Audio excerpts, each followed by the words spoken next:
Officially, he's a university professor at Columbia.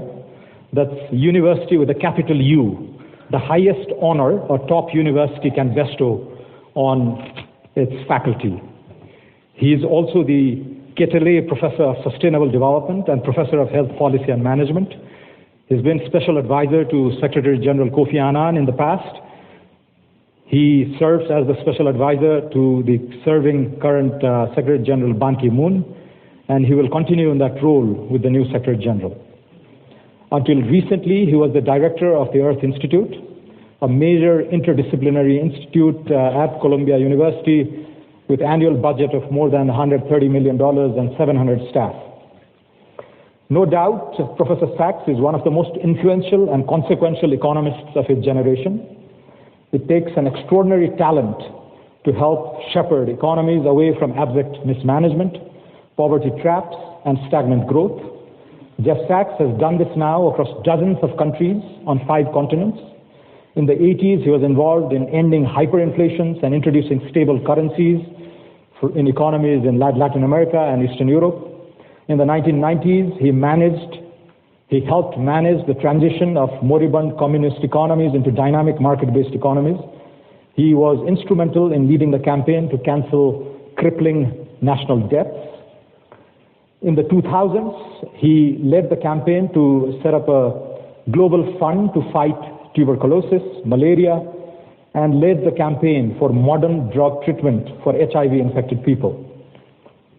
In recent years, he's been known to the world as the intellectual father of the MDGs and the SDGs, and he's effectively now on a mission to take on the challenge of sustainable development, especially climate change, which he regards as an existential threat. It is about a complex interplay of human and physical systems. The problem is global and long-term. It has vested interests with unequal payoffs, and above all, it is uncertain.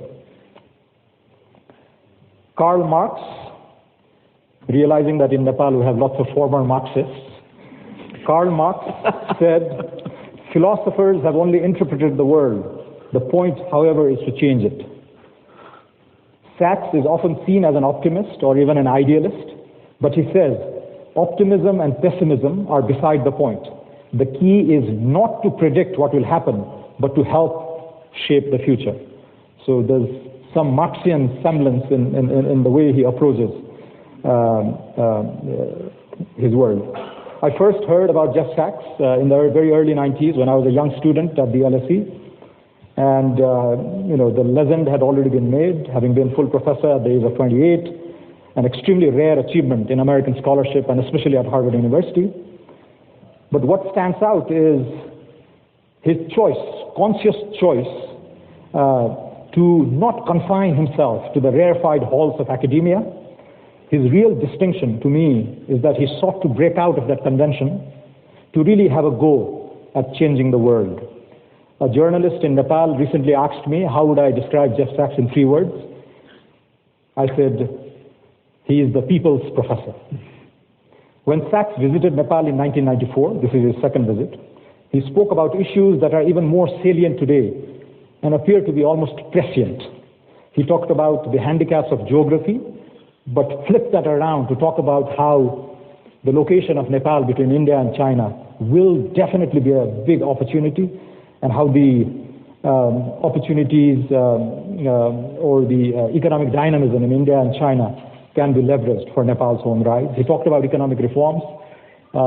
He encouraged the adoption of the VAT, for example, and Nepal beat India by 18 years on implementing the value-added tax, which they are just about doing. Most importantly, perhaps, and presciently, he talked a lot about clean energy. He had a few things to say about the Arun 3 hydro, which after 20 years of reversals and darkness is back on the scene with private finance, as you have suggested. And this time around, Jeff's been here for just a few hours, and he's going to fly out tonight. His emphasis in the meetings with the secretaries, the Minister of Finance, and other dignitaries so far throughout the day has been on basic infrastructure. And with that background, I'd just like to inform you that we'll probably give Jeff the floor for about 45 to 60 minutes. We will take questions from the floor for another 45 to 60 minutes. We'll improvise as we go along. And that will be followed by high tea, to which all of you are invited. Jeff, the floor is yours. Thank you.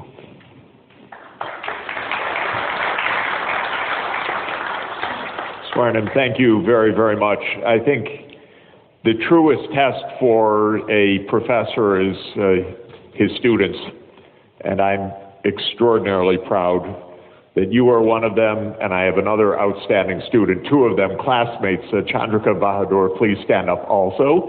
They were in the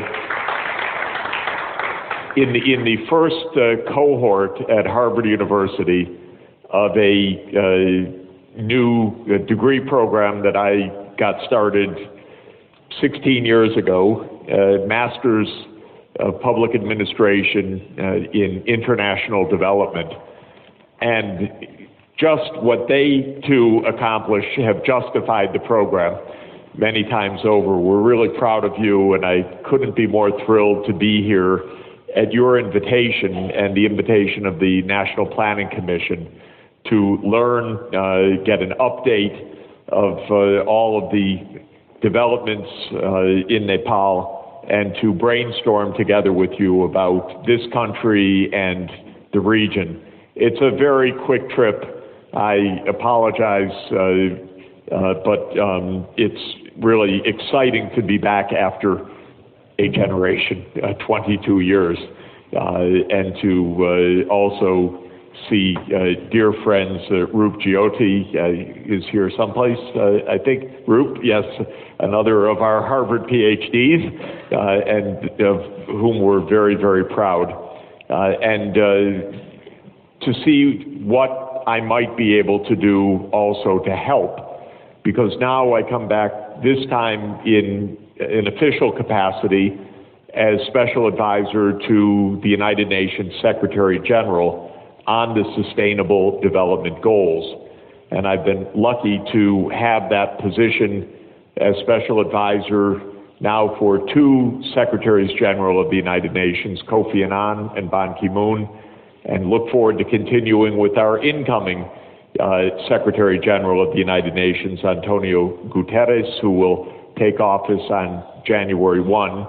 I told Mr. Guterres that I'd be here, and he looks forward to hearing back from me of what I found and what we at the United Nations can do for Nepal and for this region. So I'm extremely pleased and honored to be here. I'm going to talk about why the world has adopted Sustainable Development Goals and then venture some thoughts about Nepal in that context. But you're here to correct me and to educate me also. So when it comes time for questions and answers, we were just talking that sometimes you're advised, please only ask questions, but I'd also like to invite comments and corrections and ideas, because I would like this to be absolutely a discussion. So the lecture title I've been assigned, it's a good one, is Sustainable Development in an Uncertain World. We are in an uncertain world, lots of new things happening. I will go home to a new president, very uncertain, by the way. Don't ask me too many predictions, because I don't think anybody can give them. He's obviously a man that says many interesting things, and then says many contrary things soon after that, and then third things after that. So I'm not sure that we really know too much about what his administration will be like, except that it will be interesting and exciting, but with lots of big question marks. And our world is very uncertain in many ways. I'll talk about some of the geopolitical uncertainties as well as the economic and physical uncertainties. Let me see if I can make this work. Yeah. Okay, good. I believe that we have entered a new era It's not so apparent necessarily, and maybe it's wishful thinking on my part, but we had better enter a new era of global cooperation, which I call the age of sustainable development. We need this concept, and I believe that it is an organizing principle which is essential for us. Fortunately, the world has adopted this concept. At least the 193 member states of the United Nations have put sustainable development as the core principle for global cooperation during the 15-year period of 2016 to 2030. And it did that in a formal way at the end of 2015, on September 25th, 2015, by adopting what's called Agenda 2030, which is the UN jargon for the text of global cooperation, and within that are 17 Sustainable Development Goals. These are the globally agreed goals to guide development policies and development cooperation for the 15-year period, and they are successor goals to the Millennium Development Goals, which operated from the year 2000 to the year 2015, and goals in which Nepal made very, very significant progress. Interestingly, many dramatic breakthroughs, even when politics and everything else was so uncertain in this country.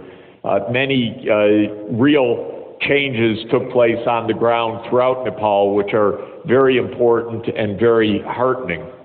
Now, when these Sustainable Development Goals were adopted on September 25th, the work of global diplomacy at the end of 2015 was not finished, because just a few weeks after the adoption of the Sustainable Development Goals, the same governments met in Paris at COP21 of the UN Framework Convention on Climate Change, and after 2 weeks of negotiating, adopted on December 12, 2015, the Paris Climate Agreement.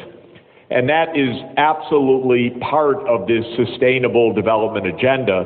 And from a technical point of view, it's incorporated into the 13th Sustainable Development Goal, which, when it was prepared earlier, had an asterisk next to it which said, we will adopt what's adopted in the Paris Climate Agreement. So these two negotiations were unanimously agreed, which is no small feat in our world when we don't have agreement on much of anything often. But both documents were unanimously agreed by all the UN member states. And if we're lucky, they're going to frame an era of global cooperation to get something important done, which I'll be discussing, of course. So what does sustainable development mean? It means simply the triple bottom line, that economic objectives, social objectives, and environmental objectives should simultaneously be front and center of every government's development strategy, and should also be incorporated into the work of NGOs and businesses and universities. So these sustainable development ideas really apply for all stakeholders in society, and they say that we need a holistic agenda, meaning that the age we're basically tracking the growth of GDP has to be superseded by an era where we are tracking a more complex set of objectives that include the fairness of the distribution of GDP, so social inclusion, and also the environmental consequences of our economic systems, environmental sustainability. It's a pretty basic idea, in my view, and a pretty attractive idea. Because if we can get right the economic growth, the fairness of the income distribution, and the environmental sustainability, I think we're going to improve human well-being significantly. If we can't get it right, we have some really dire problems ahead, because the way that the world economy has been growing in recent decades has not been fair, and it's not been environmentally sustainable. So we've only had one of the three pillars of sustainable development actually functioning. The world economy has been growing rather fast, actually. So I would say there's been a lot of success of globalization in one regard, which is that it's producing a lot of economic dynamism. And Nepal is itself achieving economic growth, but it's in between two giants that are achieving unprecedented rapid economic growth. And that has been underway now for quite a while. But in general, in country after country and region after region, the growth has been accompanied by huge increases of inequality of income and wealth. In my country, the United States, we're at an all-time high, at least in the last century, of the degree of income inequality. The rich are richer than ever before. I wouldn't say the poor are poorer than ever before, but the poor have not benefited from decades of economic growth, whereas the rich are incredibly rich these days. And at the same time, the world's environment, locally in country after country, and globally in terms of the world climate system, and changes to the oceans and changes to the biodiversity, are profoundly worrying. In fact, potentially deadly to a lot of people on this planet, and even to millions of other species. Because basically we forgot about the environment in the economic strategy. And markets do not give clear signals to protect the environment. Markets generally give clear signals to grab whatever you can. And unless markets are well designed, they give very bad signals regarding the environment. They treat the air as a free garbage disposal, and you know it in your own air in Kathmandu. It's polluted, and when we were in Delhi yesterday, it's unbreathable because it's free disposal into the air.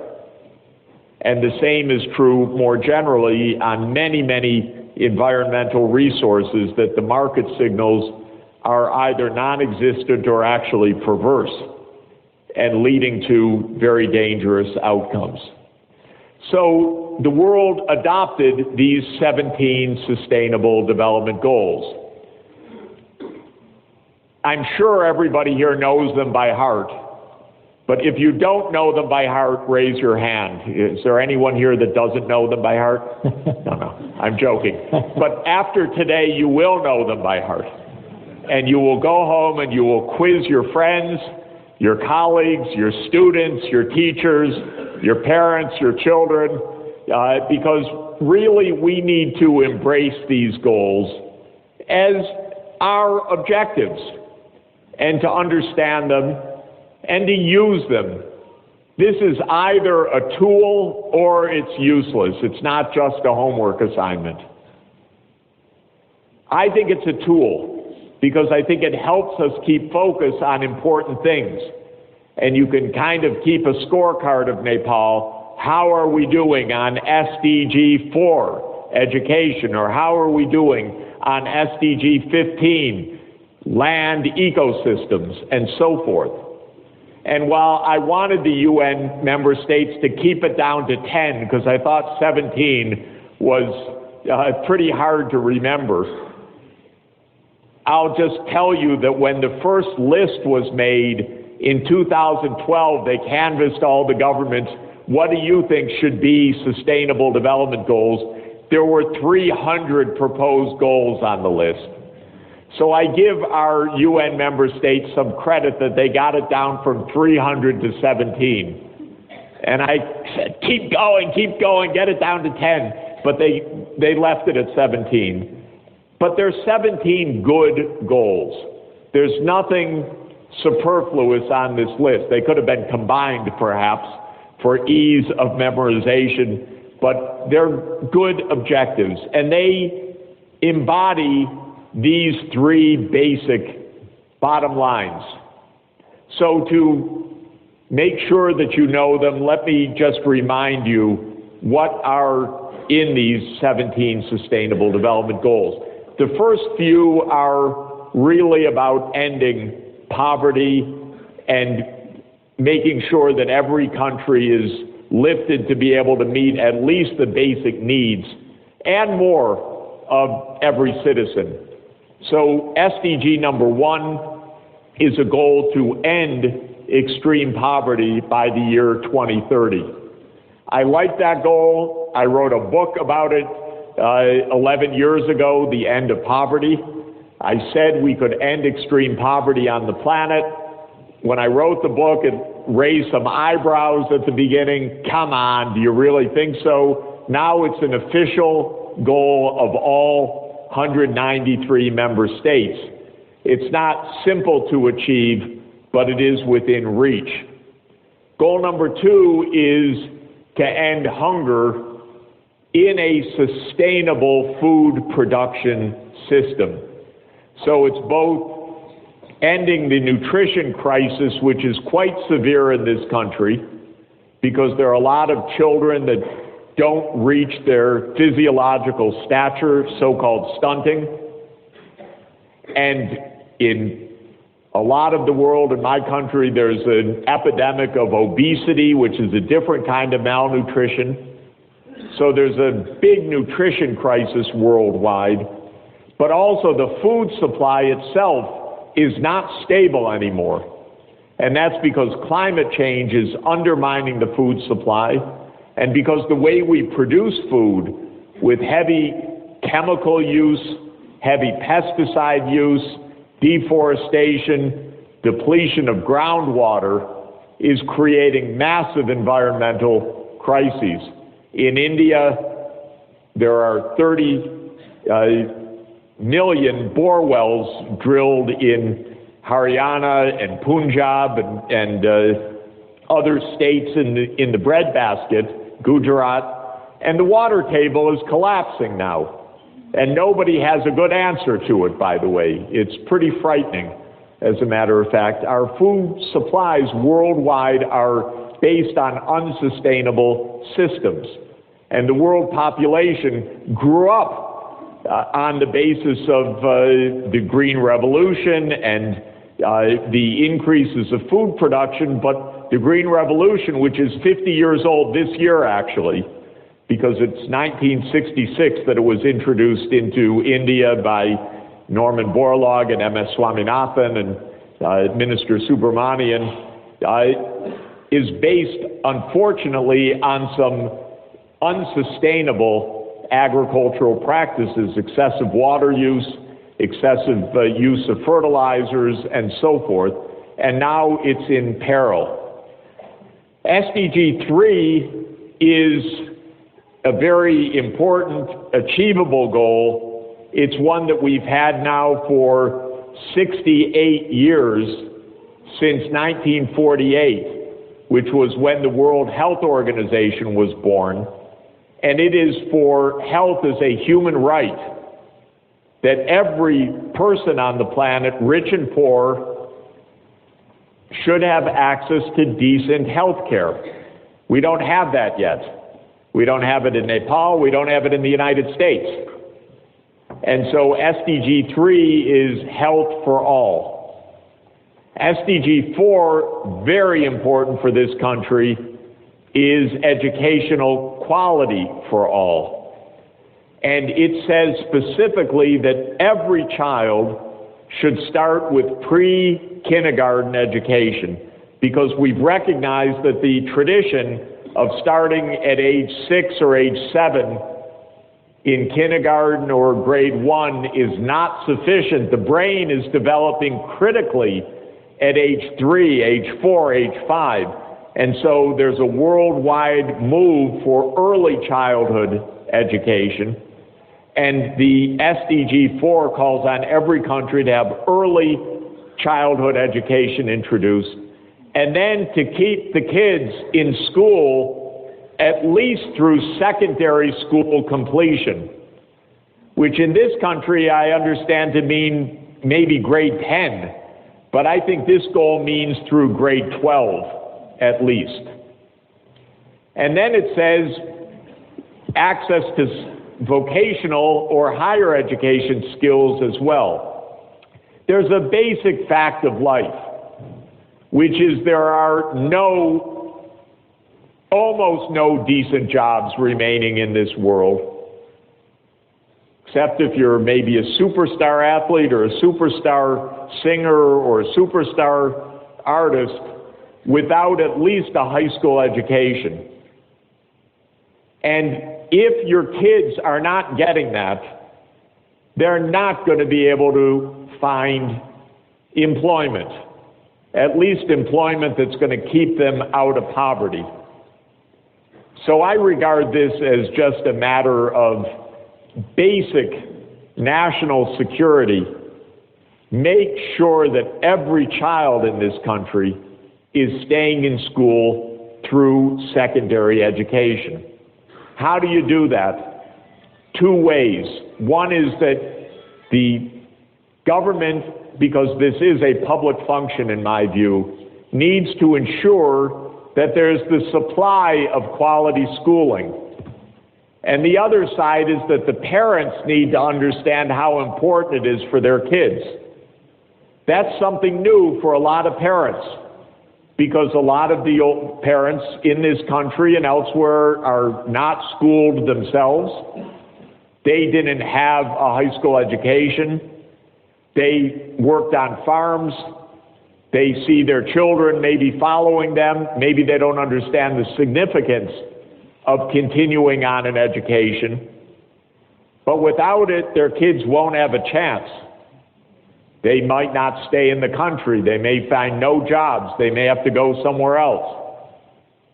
And this is a pretty crucial goal, and a quite tough one, by the way, because it requires a revolution in education. Because for this country to be able to provide and ensure that every child stays through secondary school requires a huge upgrading of teachers, a huge increase of the number of schools, a change of social attitude, a change of parental attitude, an end of child labor so that the kids are in school, not working on the farms or working in making carpets or doing something else. This is really a big deal. And I think of all the goals I'm going to say, it's the most important for this country. Most important for any, because without an education, there's just nothing else you can do. You can't get good jobs, you can't attract foreign investment, you won't be able to have stable democracy, all the rest. So I think SDG 4 is really at the core of this. Now, SDG 5 is closely related. It's gender equality. The first point is girls as well as boys, at least through secondary education. And that, I know Nepal made great progress on gender equality in schooling, a tremendous breakthrough, and that's extremely important. But also, Nepal still has progress to make on gender equality in the labor market, and in governance, and in politics. And so I think SDG 5 is obviously very, very central. SDG 6, 7, 8, and 9 finish the economic sphere. 6 is universal access to water and sanitation. SDG 7 is universal access to modern energy services.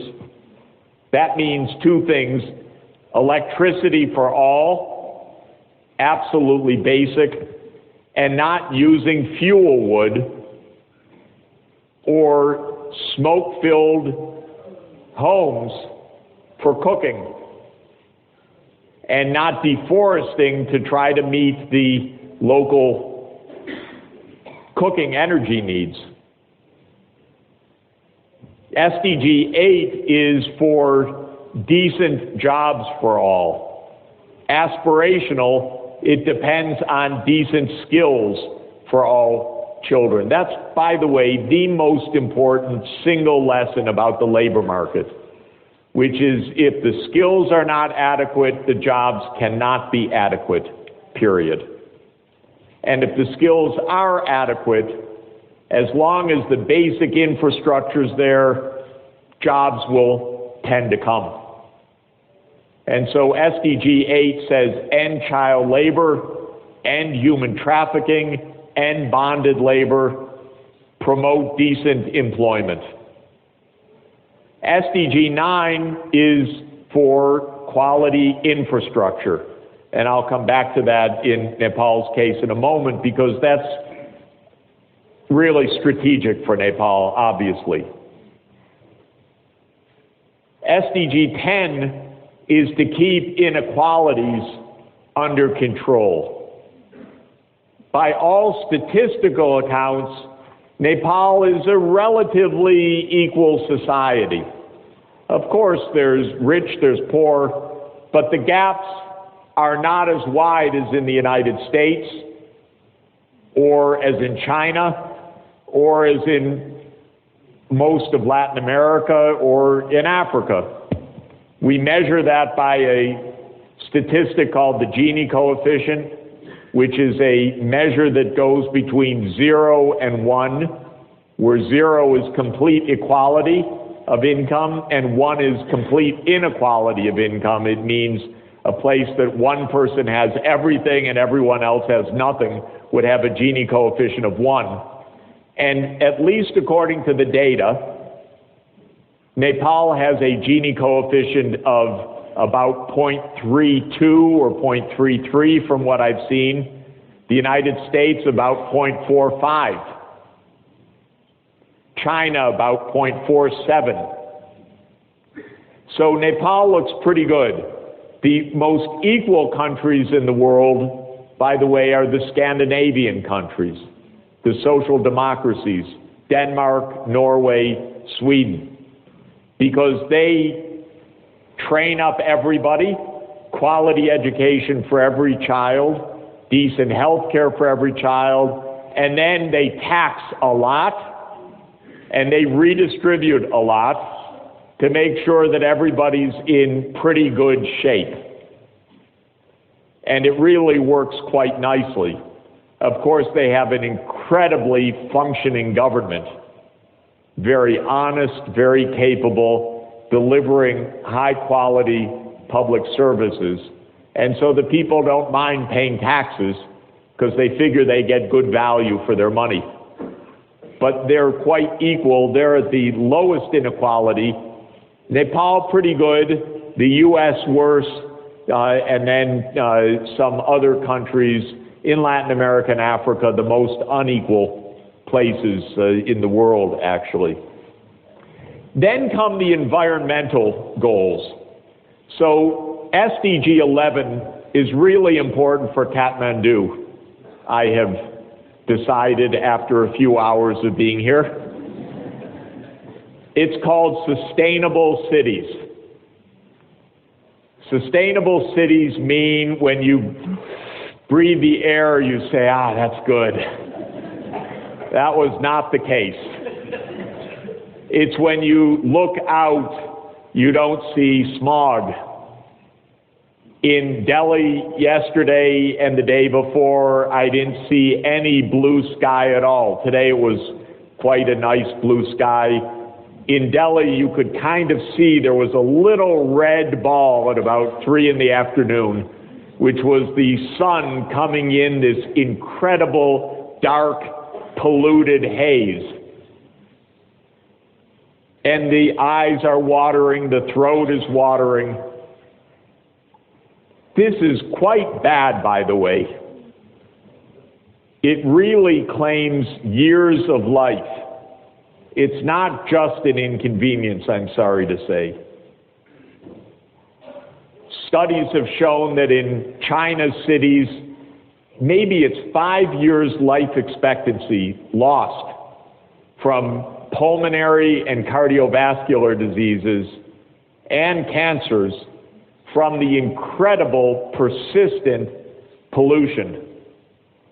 And this is true all over Asia because of the diesel and because of, not here so much, but in Delhi, the coal burning and the residue burning of farmers and the household burning of wastes. And so this black smog is really a major health crisis, and it needs to be cleaned up. The good news is that it can be cleaned up. And a lot of American cities, including New York City, if you go back to the 1950s, pretty much looked like this also, because they were powered by coal, which is awful and really time to be phased out. And because we had automobiles that were highly polluting and so forth. All of this can be corrected now. So SDG 11 is for sustainable cities. It means water that's treated, water systems, waste and sewerage systems, walking areas, cities that are pleasant to walk in, not just riding or sitting in massive congestion, air that is clean, waste that's recycled, and so on. We're far from that in many, many cities, but especially in places like Nepal and India and China, which are urbanizing very rapidly, but without much strategy, where the urbanization is just taking place because people are moving in from the farms. The kids don't want to be farmers. They come into the cities, and the cities are not planned. They don't have the infrastructure. They're designed, if at all, for automobiles, or not designed at all, and therefore you spend all the time sitting in automobiles. And we need strategies for sustainable, pleasant cities. And I'll say a word about that more in Nepal's context in a moment. SDG 12 is what we call sustainable consumption and production. It basically means high efficiency in resource use, whether it's land, water, recycling, and so on. Again, far to be achieved. SDG 13 is climate change.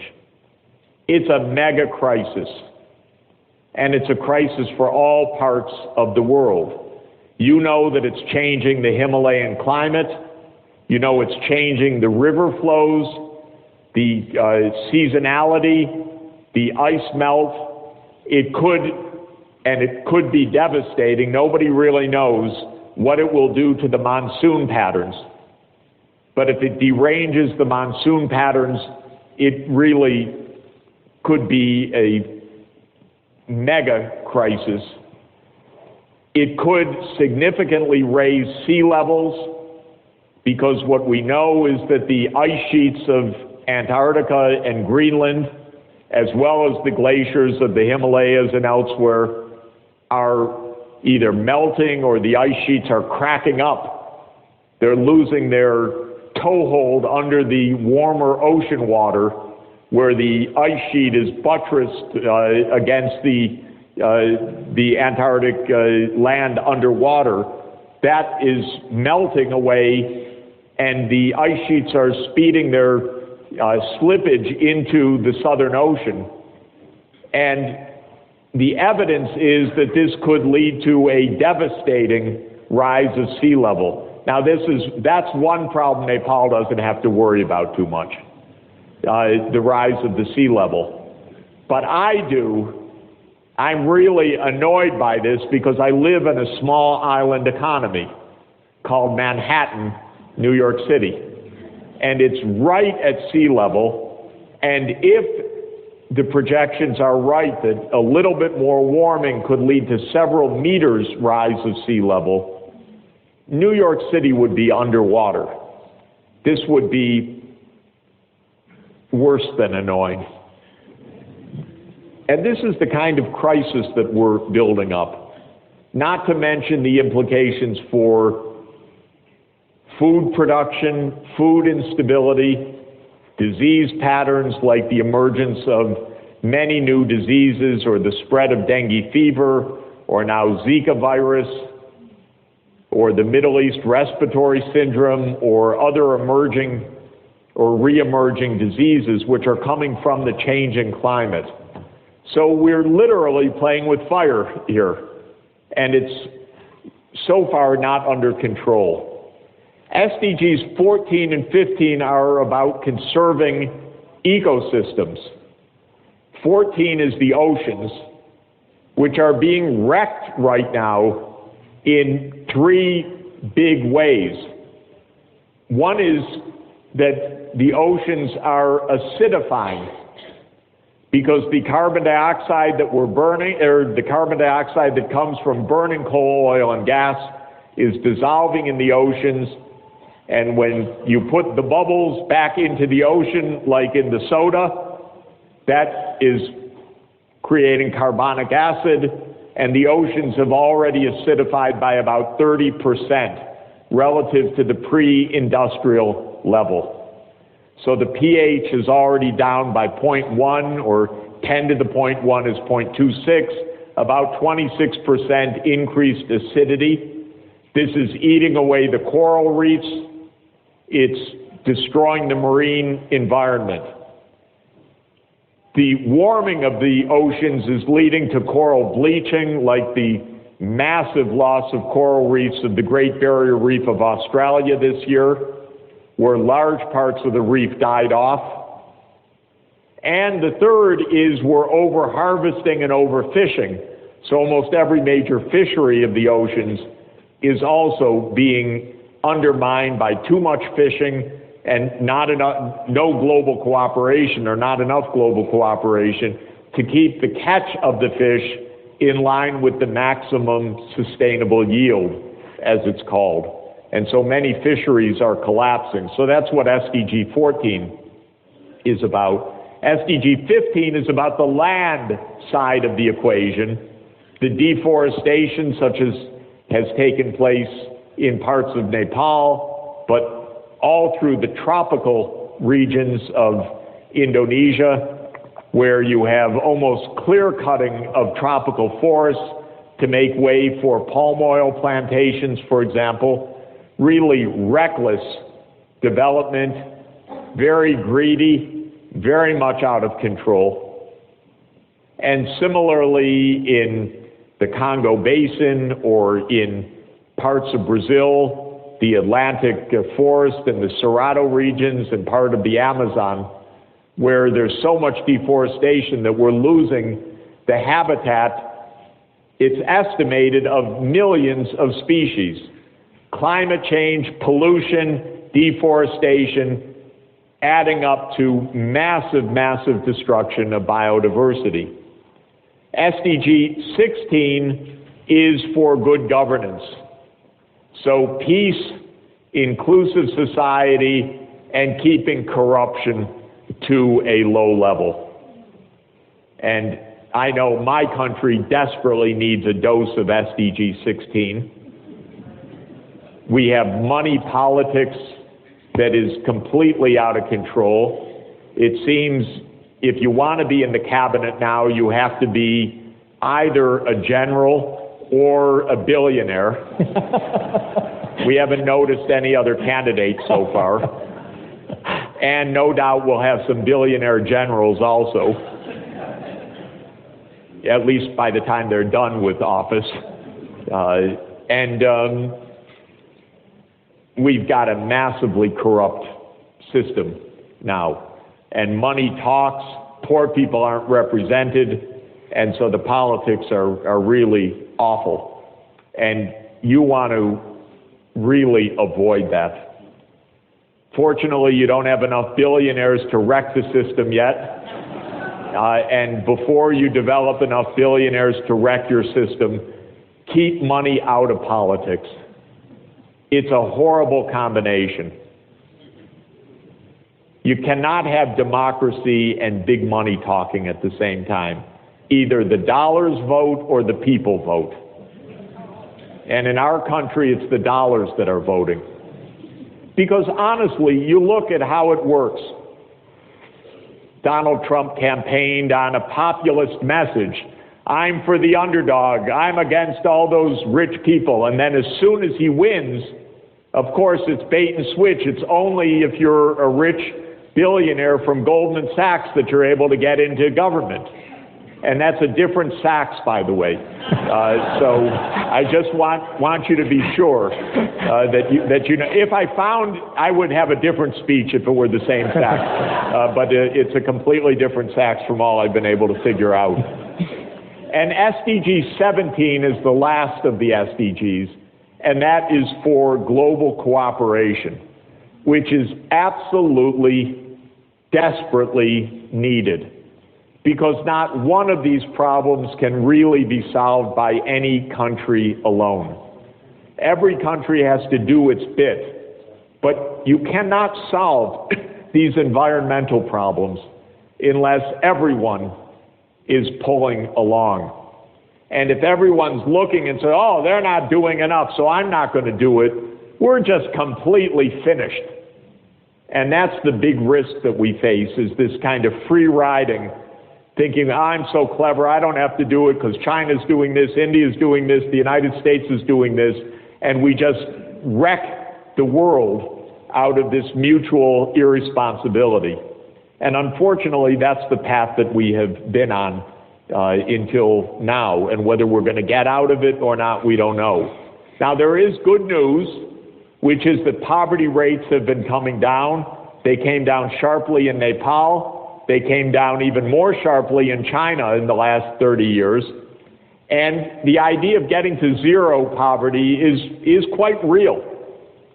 And so Nepal really should target this. To have fast enough economic growth combined with targeted social programs so that extreme poverty is ended by 2030. This is a feasible goal. And one of the reasons for that is self-evident, that we're in the midst of the great revolution of our time technologically, which is the information revolution. And this is changing everything about how to do development, how to fight poverty, how to run energy systems, how to have banking systems. We can now have banking systems without banks. And maybe soon we can have it without bankers, which would be, in the United States context, just wonderful. But everybody can have a bank account on their phone now. Everyone can have a unique ID for e-commerce, e-governance, getting all of their needs met. And in a country like Nepal, where people are spread out in very complicated geographies and not so easy to reach, if everyone can download things that they need on their phone or do banking without having to go to a bank or an ATM machine, but just buy a mobile wallet, this will raise the quality of life tremendously.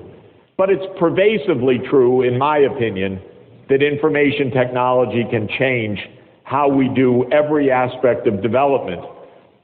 To see a doctor, soon you're just going to hold up your camera and have see your doctor online.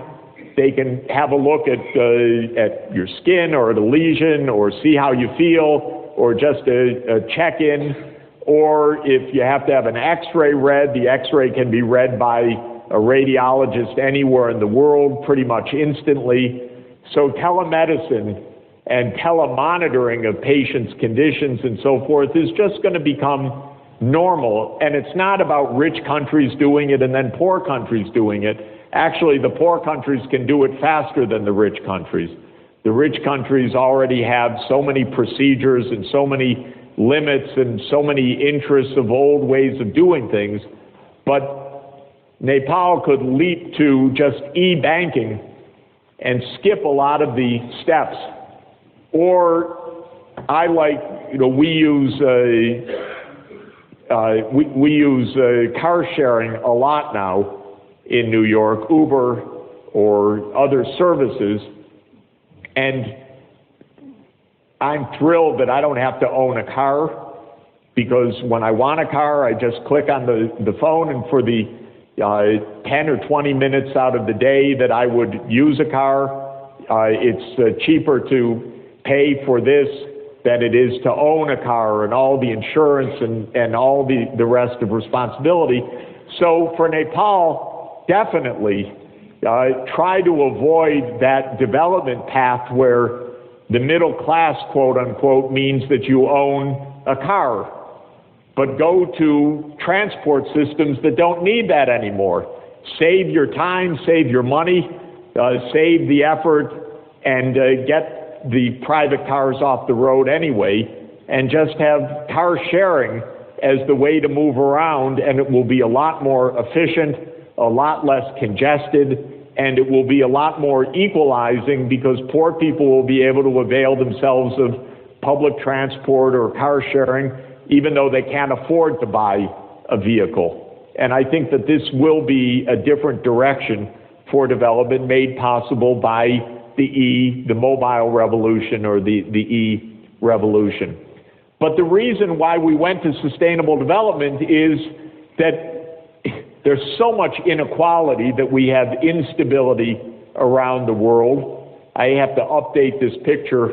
For a while, every time I stepped foot in a city, there was a riot, which I was starting to take personally, except that basically there's just a lot of unrest in the world right now, because people are quite unhappy, and there is enough inequality and exclusion that people don't feel like they're part of the world economy. And this is, just to remind you, a picture of the temperature map of the world for last year. We don't have 2016 obviously yet, we'll have it soon, and it will be even grimmer than this picture. This is a picture made by my colleagues at NASA, who have a special research unit at Columbia University. And for every spot on the map, every pixel, they color it depending on how warm it was compared to the average for 1950 to 1980. So wherever you see red, it means warmer than the historical average. And what you see basically is the whole world in 2015 was warmer than average, every part of the world. And 2015 was the warmest year in the instrument record. And 2016 is going to be warmer than last year. You sometimes hear that the climate goal is to keep global warming below 2 degrees Celsius. What does that mean? The baseline is what they call the pre-industrial temperature. It's the average Earth temperature, say in the year 1850 or 1800. They were almost the same. We have warmed up by 1.1 degrees Celsius compared to that pre-industrial level. What the scientists tell us is do not go to 2 degrees warming, because then the physical cycles and the feedback loops and the disintegration of the ice sheets and the instability of the food production could become dire very quickly. And so the Paris Climate Agreement says stay well below 2 degrees C warming, but we're already 1.1 degrees C warming. In other words, we're almost to the limit. This isn't a matter of that we have centuries more. We have a couple of decades more before we cannot meet these goals anymore. And that's why we have to get moving. And that's why if Donald Trump says, oh, we're not going to do this, I don't think he knows what he's going to do about this. He had a campaign line up until now. He's got lots of friends in the oil and the coal industry. He never thought hard about this. He knows nothing about it scientifically. But if he tries to put us in a wrong direction, we're absolutely going to have a massive political crisis in my country. Because we can't just sit there and let stupidity dominate. No, it's no joke. It's really no joke. We're not just going to play these games anymore because we're really at the end of this process. And by the way, for these congressmen, it's pure game in the United States. They're paid to say stupid things. And they don't care how stupid they look, as long as they're paid. And they're paid by the coal, oil, and gas industry. They're paid bribes, they're paid for their social functions, they're paid for their trips, they're paid for their campaigns. So, if you want the good news and the bad news, the good news is they're not as stupid as they look. But the bad news is they're more corrupt than you probably think they are. And that's what our politics are about right now. But we're at the end of that limit. We cannot tolerate this anymore. And so I kind of doubt that Donald Trump is going to make a full offensive against this, even though during the campaign he said he would.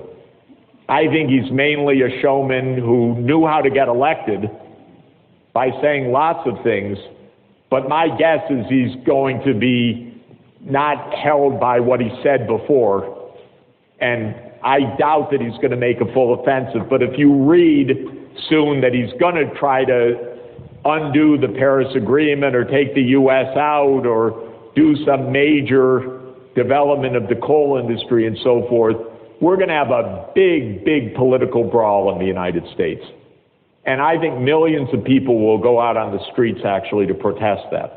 Because we don't have time to lose anymore. We're not going to play games with this. And I know young people actually have a lot more interest in the climate than in what a 70-year-old president says about the climate. Because maybe he doesn't care what the climate's like in 2030 or 2040, but my students do. Because that's when they're going to have kids, that's when they're going to be trying to make their lives, and they're not actually just going to put up with the nonsense. So that's why we adopted the Sustainable Development Goals. So let me mention one more thing. The world's uncertain and complicated because we're also in one more huge transition, and that's a geopolitical transition. Because really, since about 1500, the North Atlantic has been in the political ascendancy.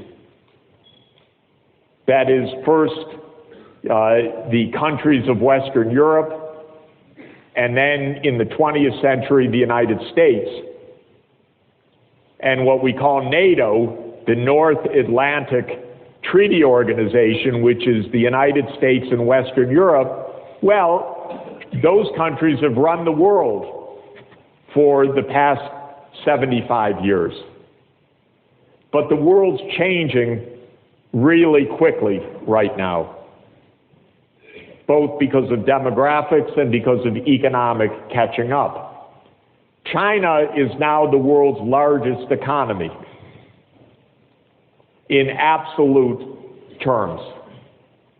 And that, in per person terms, China is still a lot poorer than the United States because the population's about 4 times the U.S., so the income per person is roughly 1/4 of the U.S.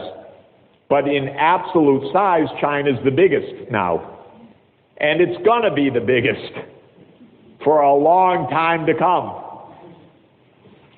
And that's going to change geopolitics a lot. And you're in between two giants. I think you probably noticed that. China and India. And both countries are growing fast. Both are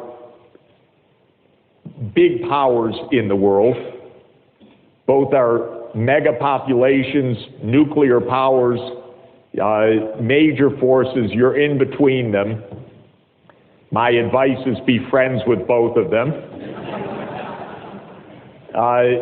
And they're both very fast-growing countries. So their economies have jumped ahead of Nepal, China very significantly, India less so, but still. And I would say for your national security as well as your well-being, grow rapidly alongside your neighbors. Because you don't want to be the poor man in between these two giants. And so getting your political act together and seeing this as a national consensus and getting the politicians to understand that while they have differences and so forth, endless squabbling is not safe for this country. Nepal's not just sitting by itself, it's sitting between two giants. And it also doesn't have time to lose because of this. And so really, from a national consensus point of view, I would say get on with it to make some of these key investments for the safety of this country as well as for its economic future.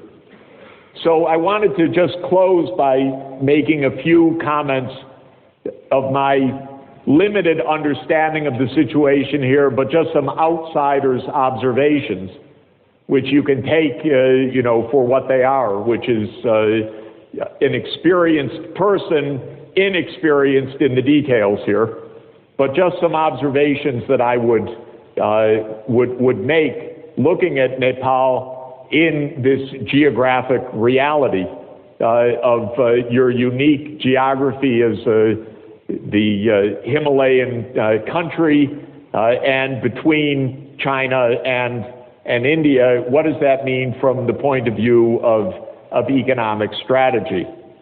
Well, I've already mentioned that the SDGs fit pretty well Nepal's needs, so they're not a bad checklist.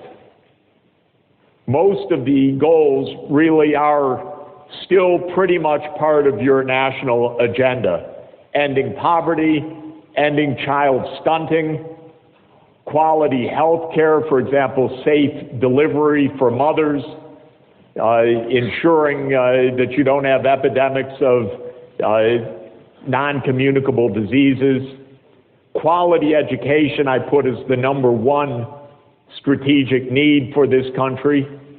Gender equality, water and sanitation, electrification, decent work, because you have several million Nepalese outside of the country, mainly because they couldn't find decent work inside the country. Not because people wanted to leave so much, but because the alternatives for the future at home to make a living and support their families weren't good enough. And so I wouldn't take the life on remittances at face value.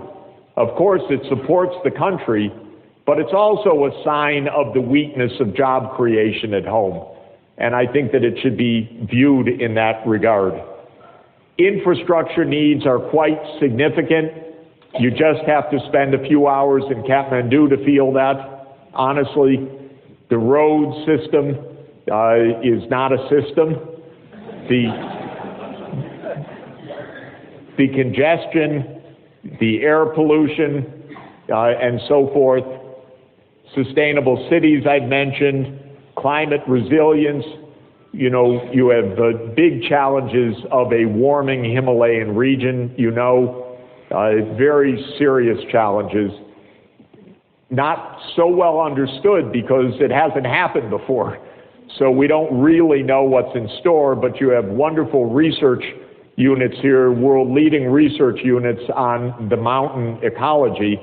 And it's very important to understand what the risks are, what changes of the mountain climate are likely to be, what the risks of glacier lake flooding and so forth could be what to do to protect against that.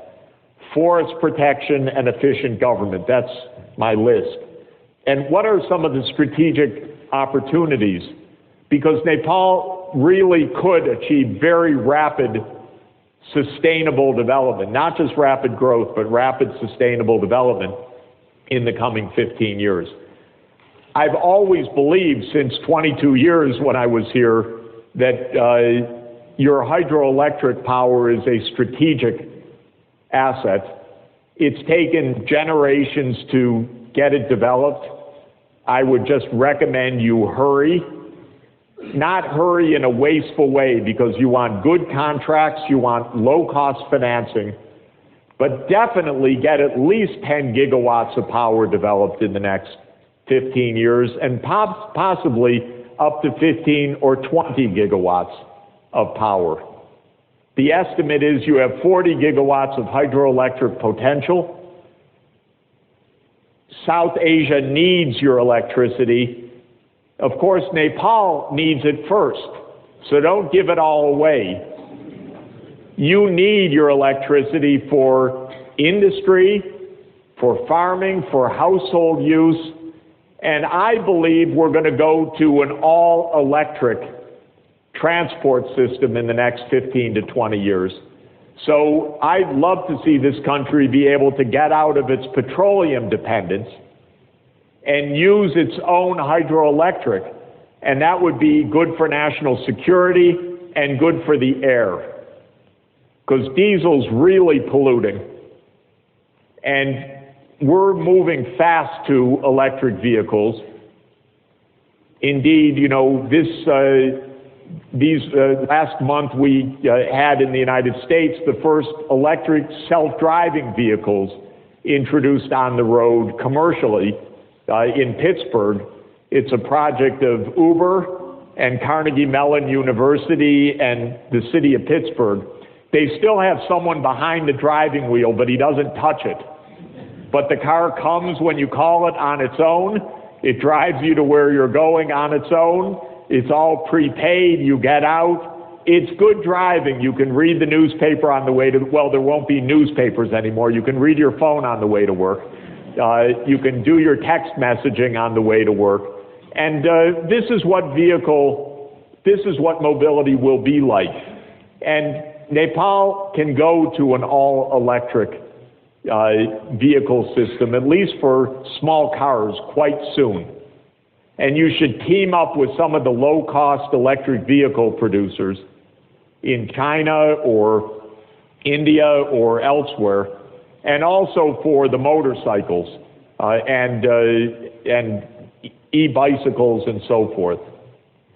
Second, so I think that that's a really huge strategic opportunity, is to get 10 to 20 gigawatts of hydroelectric power developed, deployed, coming into the national budget, and funding the rest of the development agenda quite quickly. Do it clean, smart, transparently, with reputable financing, reputable companies.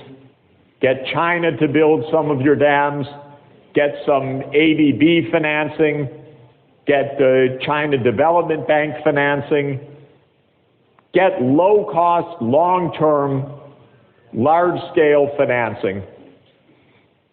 And this would be a major, probably the single most important physical investment you can make. Second is China, India, and more generally South Asia integration. So for a long time, Nepal was kind of ambivalent about how much connection you want with the neighborhood, because the neighbors aren't always so nice, and because just keeping your national sovereignty has been a remarkable accomplishment over the last centuries. But I think at this stage, the economic, communications, information, scientific integration is really important in both directions. and that means rail from China, which China seems to want to fund and to build, and they're very good at it. It means highway linkages with India. It means power grid throughout South Asia, because I would love for your clean hydroelectric to be replacing the coal-fired power plants not only in India but also in Bangladesh, but you need the power grid connection so that you can carry high loads farther afield as well. So I would look at the fiber optic connections, the rail, the road networks, the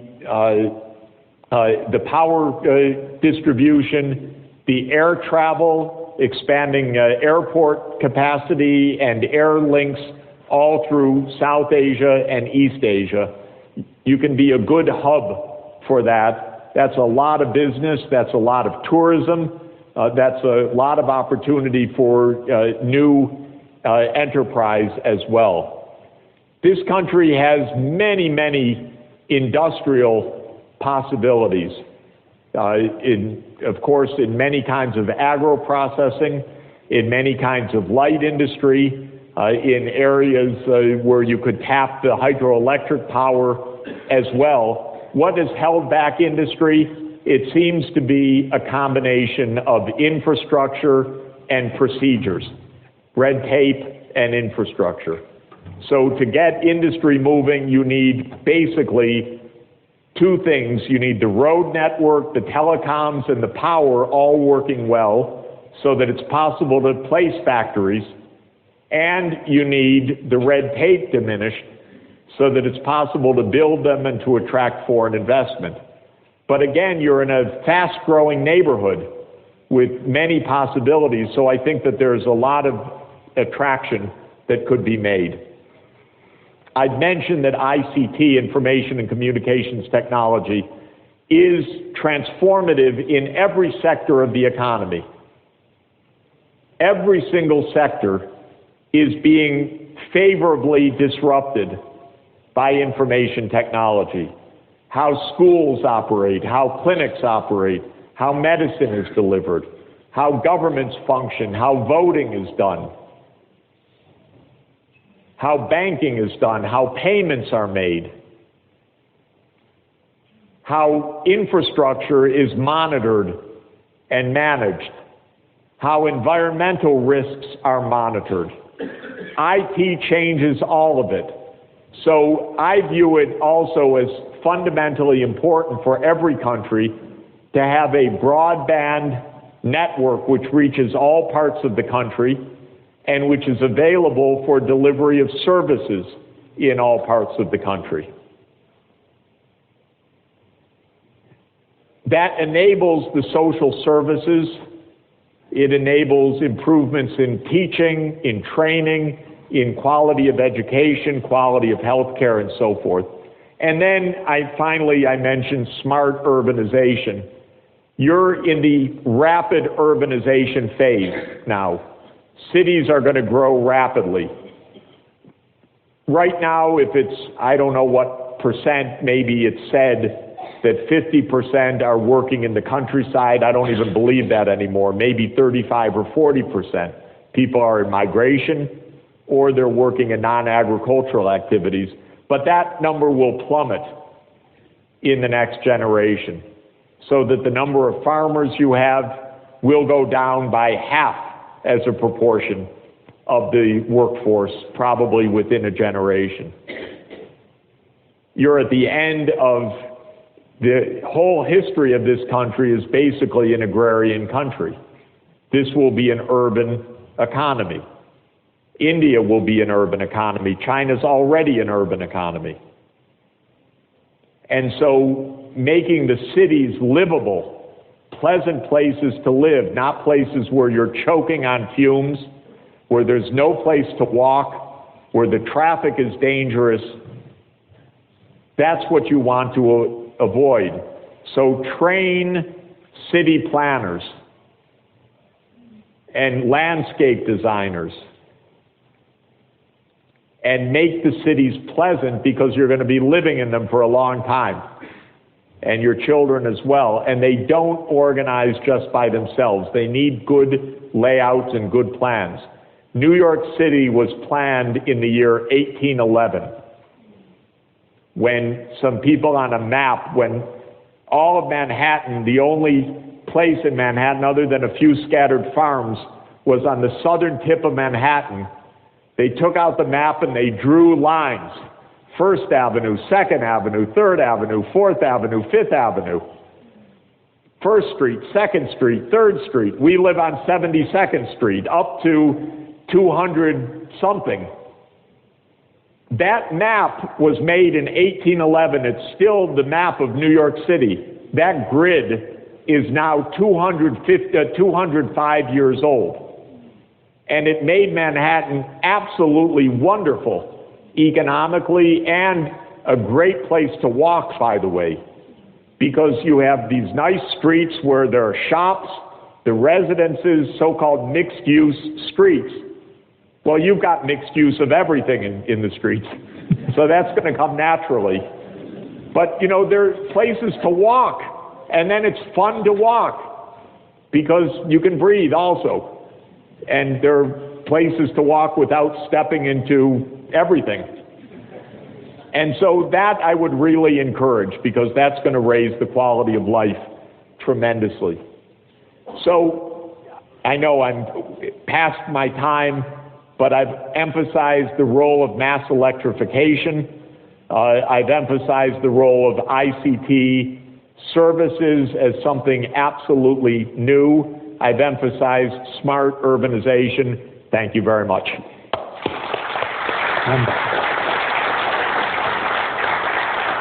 Thank you, Jeff, for that extremely sobering, educational, and inspiring talk.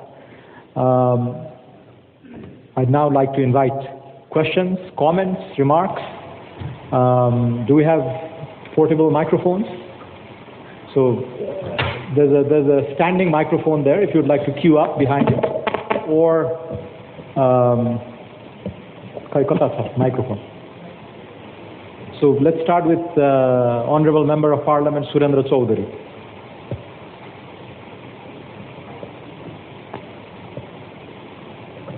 Well, sir, I'm Surendra Prasad Chaudhary, Member of Parliament, and this is my 5th consecutive term as a Member of Parliament belonging to the Nepali Congress.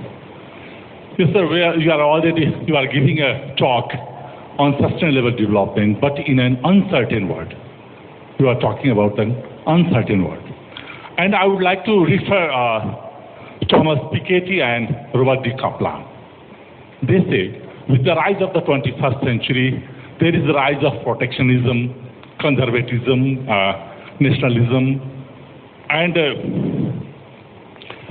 is and the multilateral institutions are in crisis.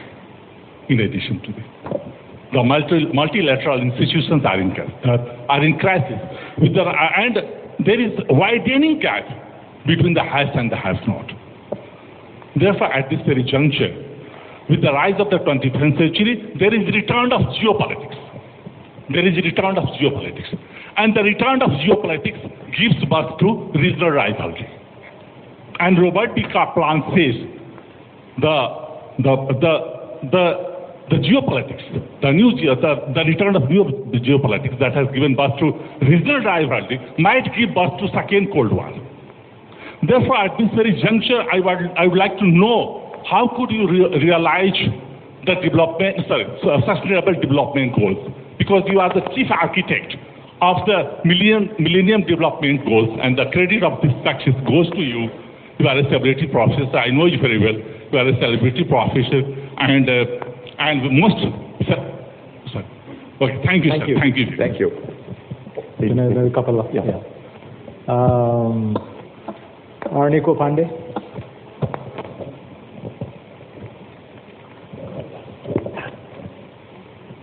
On, sir. Professor Sachs, my name is Ramesh Anand Vaidya. We met briefly here.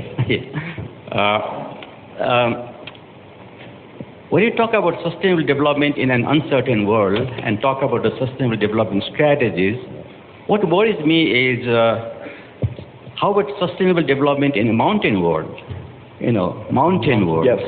What's very unique about Nepal, it's a mountain country.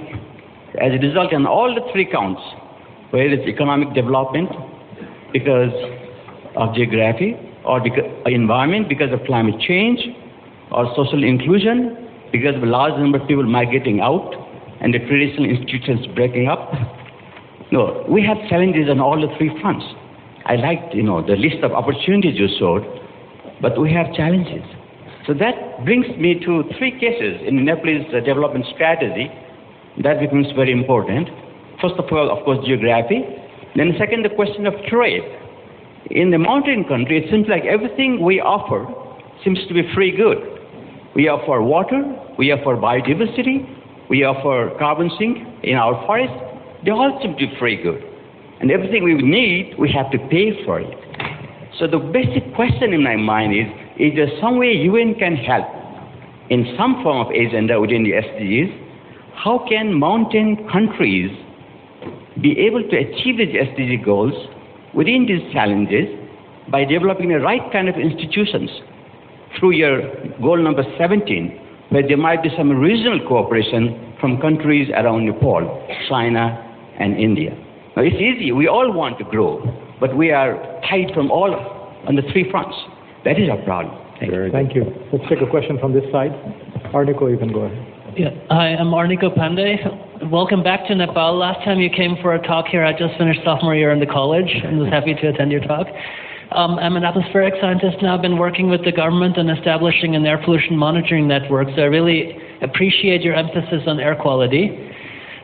In the atmospheric science community, there was a bit of a disappointment that there was no explicit SDG on air quality, and that air quality is kind of hidden away in several of them. And if it's emphasized only in the urban SDG, that actually underemphasizes air quality in rural areas.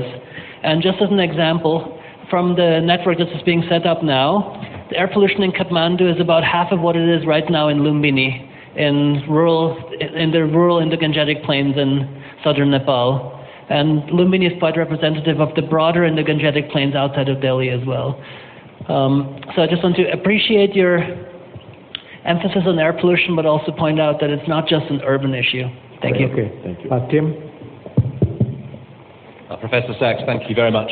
I'm Tim Gosher. I run the Dolma Impact Fund, a private equity fund investing in Nepal. I used to live in Manhattan. I have moved here, and I can recommend, if the water levels do become a problem, this is a fantastic place to move to. The Himalayas, often known as the third pole, is the third largest storage of frozen water in the world, and we are facing a catastrophe, and it's perfect coming after my friend at Isamode. The catastrophe really is the 600 million people living not just in Nepal, but the bordering states, the very populous and densely populated bordering states of India and Bangladesh. This is one of the most dense pockets of extreme poverty as monitored by the World Bank in the world, and they are at immediate risk of climate change. As Isamode have helped me understand, it's not just rising global warming, it's the black carbon from the burning of wood and the ultra-mega power projects, the coal-fired power in India, which is causing the problem. That very catastrophe as a private sector person is an opportunity. And I'd just like to finish by saying what you said about long-term, low-cost sources of capital for infrastructure, be it power, roads, whatever, is the answer. And the work of the UN, the multilaterals, but especially linking Nepal to the liquidity in international capital markets. We have never seen a situation of such low-cost capital, low-cost long-term capital needing long-term yields, seeking the kind of demands which, for those 10 gigawatts, is $20 billion. The full infrastructure, NPC would know, $100 billion. That doesn't exist here. So linking Nepal's desperate infrastructure needs to international low-cost capital is the answer that we see and what we're working on. Rup Jyoti. Yes, a little bit different. In the middle of all this, in this context, I would like to know what should be the role of the private sector here, because in Nepal, the private sector is generally viewed by our leaders and media with distrust and seen as profiteers. So I would like to know how they should function and how they can function without profit. In fact, and maybe without excessive profits. That is one part. Another one is that I think regulations are needed in different areas, but I don't know if it's possible. Could you give some general guidelines to our policymakers? What kind of regulations they should make and what kind of regulations they shouldn't make? Thank you. Do you want to take those 5 or you want to keep going? Maybe a couple more. Yeah. Naresh Koirala. Thank you. I think at the outset, I should say I'm not an expert in any field. I'm not an economist, but I do take interest in socio-economic development, obviously in this country as well as in the rest of the world. Now, you mentioned about corruption, low corruption, I think you said, not corruption-free government. You mentioned about, I guess, implied professionalism in government, etc., which sounds all like, with our experience here, my own personal experience as well, sounds like a good wish list. When you try and translate that at the ground level, you can have all the lofty goals, but it doesn't necessarily translate at the ground level because of such a high degree of corruption, political corruption, bureaucratic corruption, and all of that. And so my question is, with all your experience, with all your observations, how does your model work in a country where, despite the corruption, I know there can be some anemic growth, but certainly not growth to the capacity of the country itself. So with all your models, all your experience, how do we minimize corruption? I was traveling across Laos, Cambodia, Vietnam, India recently, and I came to Nepal just a few days ago. And in every country, 2 of these were hardcore orthodox communists, Laos and Vietnam. Cambodia, democratic, they say, although, we had been there for 30 years or so. India, we all know. In every country, not because I initiated the conversation was the local people wanted to talk with me about corruption. Every time I asked why the potholes in the road, why the traffic is so chaotic, why that bridge is not built properly. Corruption. Such a huge disconnect between the people and the government, the politicians and the government. So we can all wish a lot of things to happen, but unless that connection is established, unless corruption is minimized, I don't think we're going to go anywhere. The anemic growth may continue, but not really what we could do. Thank you. There was a lady, Madam Bhikshuni. I don't know her name, but I know you by. Please. Namaste. From Harvard Group Nepal, and also processing for Institute of Practical Theology at University of Bern. That's in process. So contract is signed. So actually, what I want to mention is that you didn't mention the tourism industry. And one important point about the mountain integration of the economy. Can you hear okay? Yes. Okay. Go ahead. It's just touching it here. Tourism. In the tourism industry, for example, at Namabuddha, that was very well developed over the past 10 years, and it relieves the pressure on the Kathmandu Valley. So that can be replicated around the city, in not only Kavre at Namabuddha, but Rasura, Sindhupachok, Rasura, Dading, all the way through. And we have good models from Solukhumbu, where I'm also a resident. I'm an owner of property in Mount Everest National Park, Mosan Sherpa.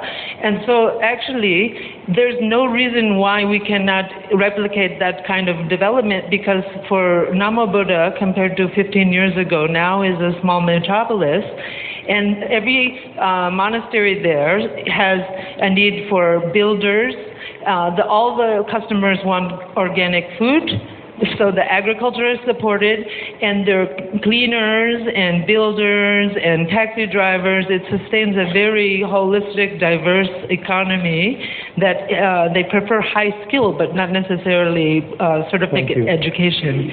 So I just want to promote that concept of cultural religious tourism, because also you can note that during the insurgency and during political uncertainty, the customers of the mandir and the gompa, they have always come to Nepal.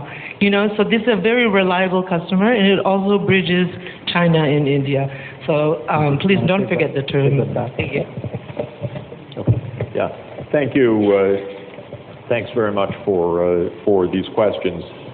Oops, let me try to take them one by one. How to achieve the SDGs in a divided world or world of Donald Trump, I think you were asking. You know, it's interesting for me that all 193 governments of the United Nations adopted these goals. I watched that process quite closely. I was involved with it for 3 years of negotiations. Why did they do it? They did it because they realized that there's a big problem and that they wanted help. Every government realizes that it's not safe to go on the way we're going.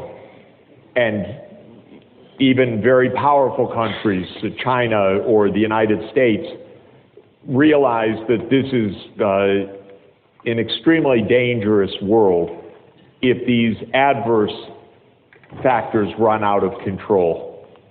Now, I think that is the starting point for us actually achieving these goals.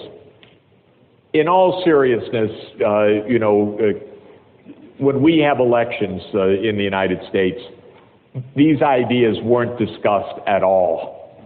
And I don't know, I would probably guess Donald Trump never heard of the Sustainable Development Goals. And that's not even to smirk. It's a big country that has lots of distractions and things on its mind. But he'll hear of them soon. And his Secretary of State soon will go to the first G20 meeting. And that'll be in Berlin in February. And when that happens, the Secretary of State, who also may never have heard of this, will be briefed that one of the main sessions is going to be on the Sustainable Development Goals. Oh, what's that? And then he'll be told, so why are we talking about that? We're the G20, we're the powerful countries. Why are we talking about that nonsense? And thus will begin a process of education. And it's not worthless, that education. In fact, the process of education is why we have these goals. We have the goals to remind ourselves of what's important. It's basically a battle for attention, is the way I view it. We can devote our minds to climate change or to Kim Kardashian. Those are the two choices. And so this is kind of a global mindfulness exercise, that we should devote ourselves to survival, because it's important. It's really hard to get the global attention span, by the way. But that's what I'm hoping will come out of this, that this is about a global consciousness. It may go too far to say a global conscience, but a global consciousness, a global awareness that, oh, this is real. I've been in meetings where very senior people, I've given a speech about climate change. I don't know what I did with the clicker. Here. Oh, there. Where I've given a speech about climate change, and then some CEO of a big company says, oh, that's real? And I say, yeah, it's real. Oh, I didn't know that. I read in the Wall Street Journal that it isn't real. And so this is a big education process.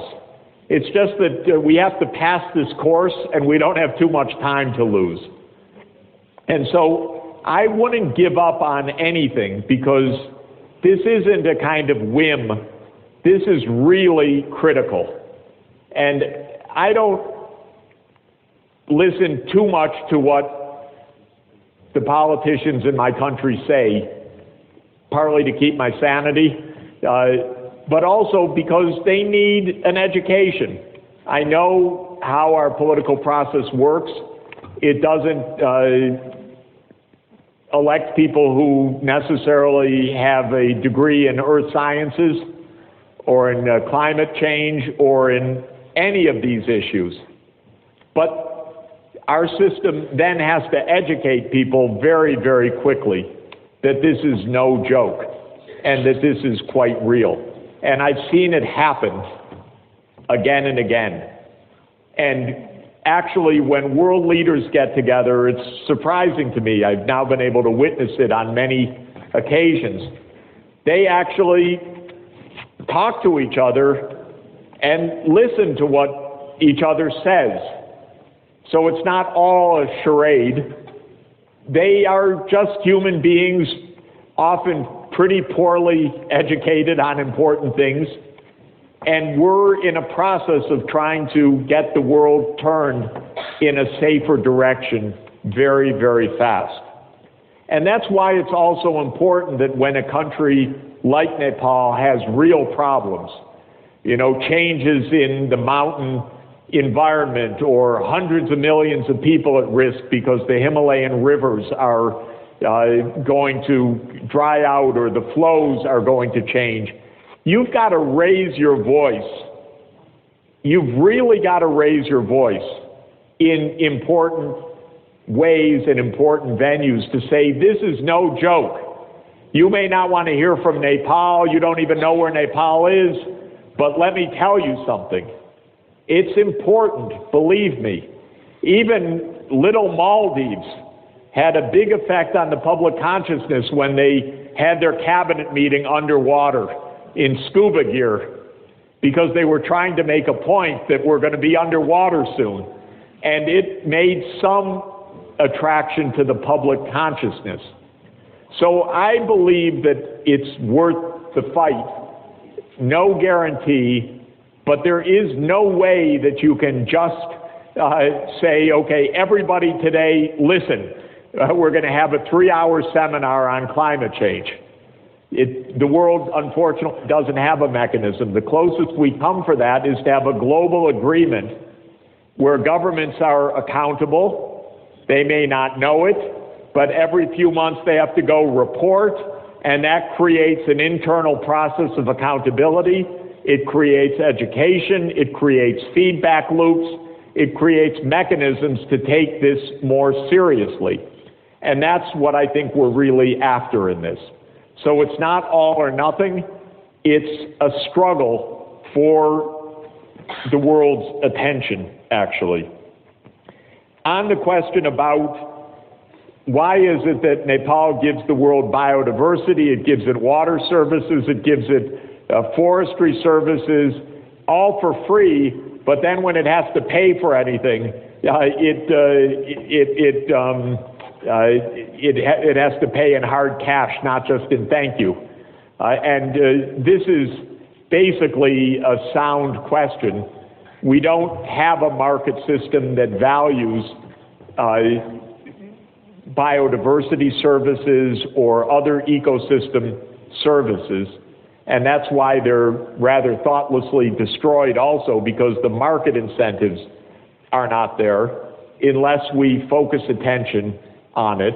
One thing I would say is that when your environment is getting damaged by global forces and then you face risks or damage like flooding or droughts and so forth, under international justice, it's not that you should get aid from someone else, you should get compensation for it. And I'm working with international lawyers in many countries now to try to create a legal system of structure of responsibility, that when you pollute, you're responsible. Sometimes that happens at an individual case. When BP spilled oil in the Gulf of Mexico, the U.S. claimed $30 billion of damages. Unfortunately, when a poor country tries to claim those damages, they're just laughed at. There's no way to grab the company like there is if you're a powerful country like the U.S. So a number of legal specialists internationally are trying to create a new kind of international law which has accountability in it in this way, that countries that cause damages are responsible for the losses. I don't know how far we're going to get, but the question is exactly right, and it's, I think, ethically and perhaps someday legally the right question. In the meantime, when you do ask for help, remind them it's not aid, it is compensation. They don't like that, but they have to hear it repeatedly. And we don't want to give justice to the powerful, to the impunity of the powerful.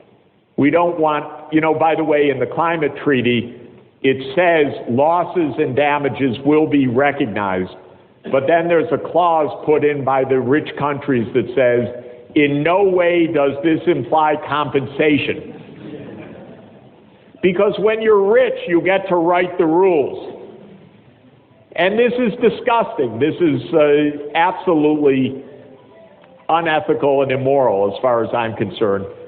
While we can't necessarily overturn power all the time, we don't have to sanction it with acceptance. We can say that it's unfair.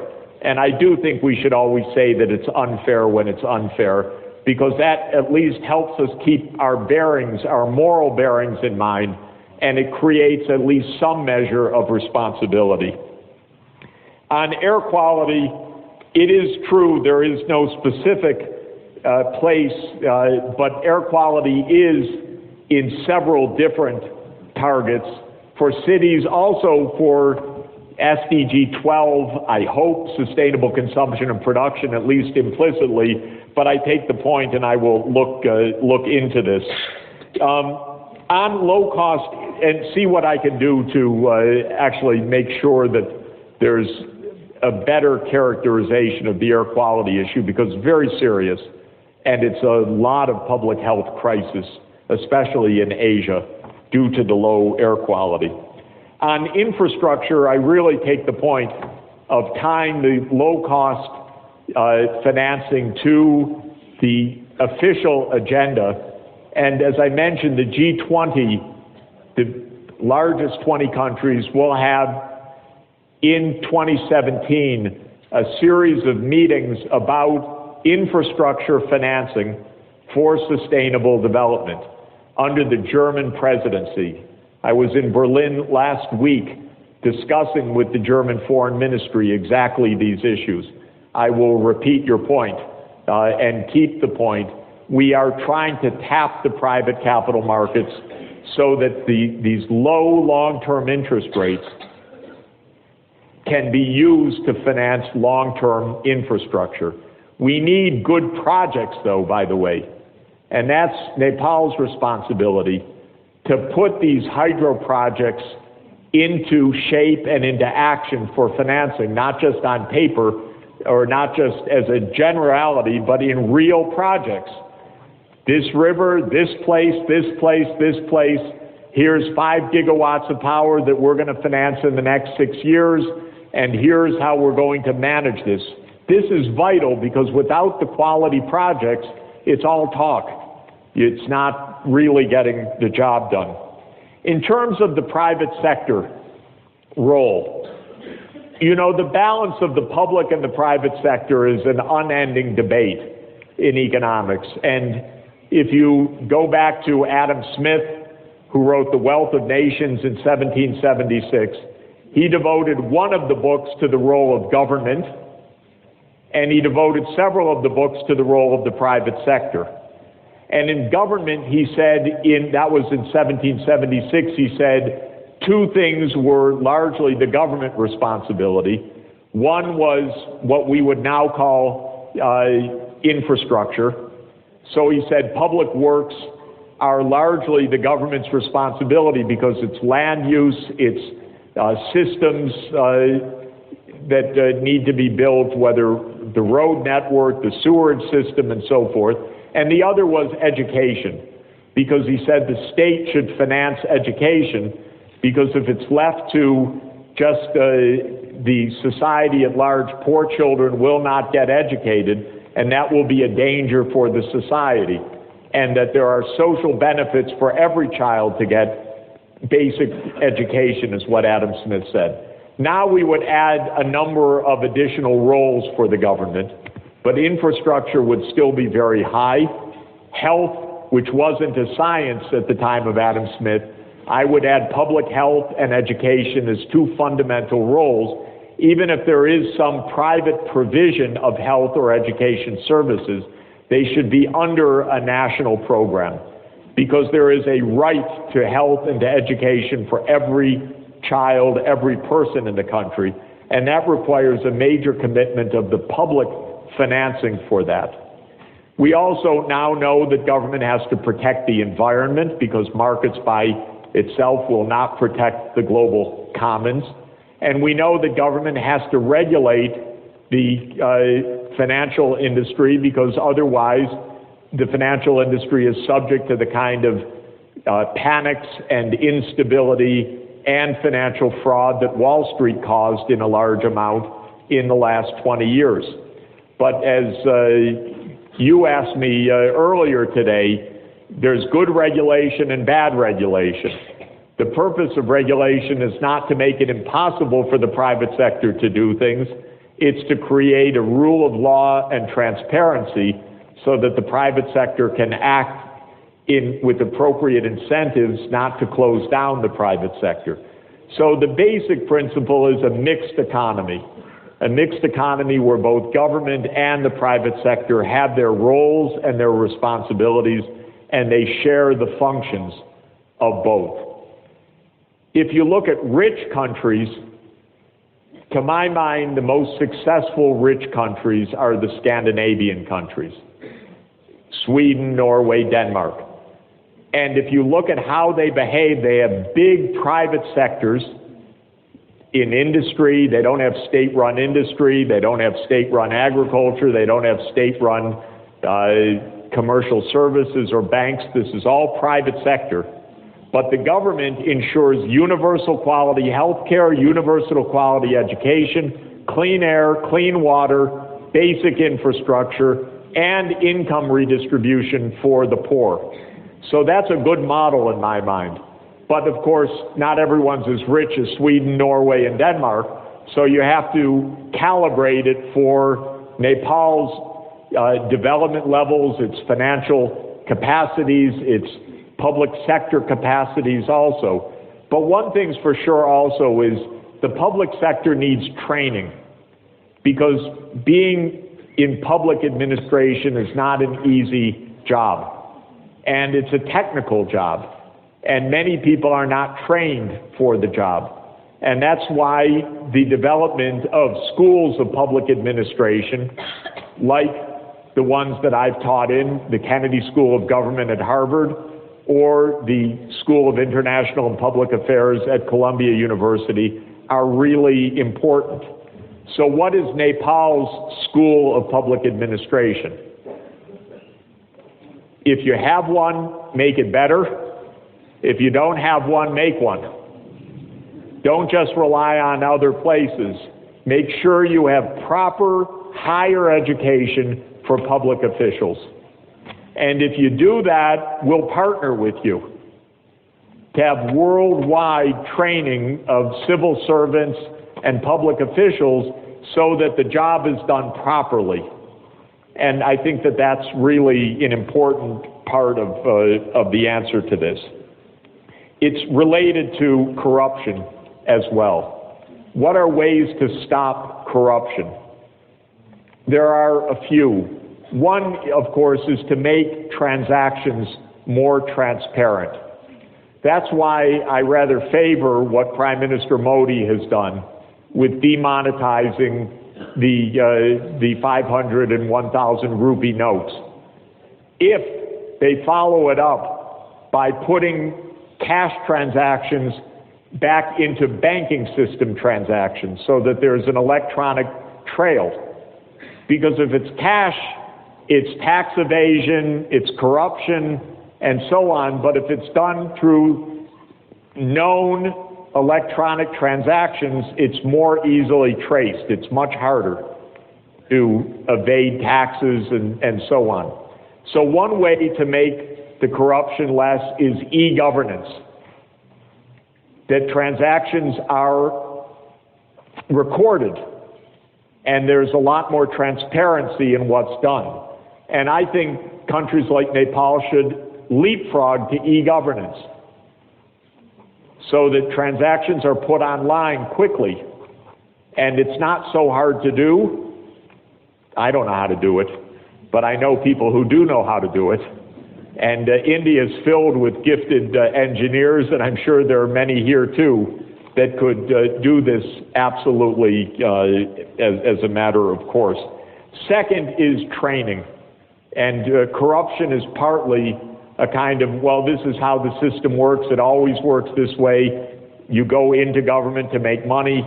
And training, I think professionalization is very important. And you can create professional standards. And ask Singapore to come help you decorrupt your system. They're really good at it, by the way. They're really honest. Ask Sweden to come help you decorrupt the system. It'll be frightening because it'll really be honest. Then what? But you know, in Sweden, if a minister uses the wrong credit card, they lose office. Just once, by accident. And so there are certain places that have very high standards. Get some advice on it, not from me, but from those who have really made clean, operating public administration services work. I think it's really well worth it. And I think that they'd be happy to share that advice with you. And then finally, on the tourism and the cultural tourism, thank you for mentioning it. I did have it up someplace here. India, Nepal, China tourism. It was there. I skipped it, but it's really, really important. This is a wondrous country with an ancient heritage. It's physically gorgeous. It's culturally remarkable. So the tourist potential is massive. You've been through a lot of different kinds of tourism. I think that there's an opportunity for the kind of high-quality tourism that really shares the treasures here and earns incomes and helps train people. And one thing about being between two giants is that's a big tourist market for you also. I know that Chinese tourism is starting. Boy, there's a lot of Chinese people. And they are tourists now all over the world, and you're in their neighborhood. So if you develop high-quality tourism, you'll get a lot of tourists. And it's a great industry, actually. It employs a lot of people. It shares the treasures of the country. It earns money, and it's absolutely feasible and within reach. And the same with the tourists from India and from all over the world. The birthplace of the Buddha, you can't do better than that. And so this is really an incredible opportunity for creating the kind of economy that you want. Thanks, Jeff. Second round, the representative of the United Nations.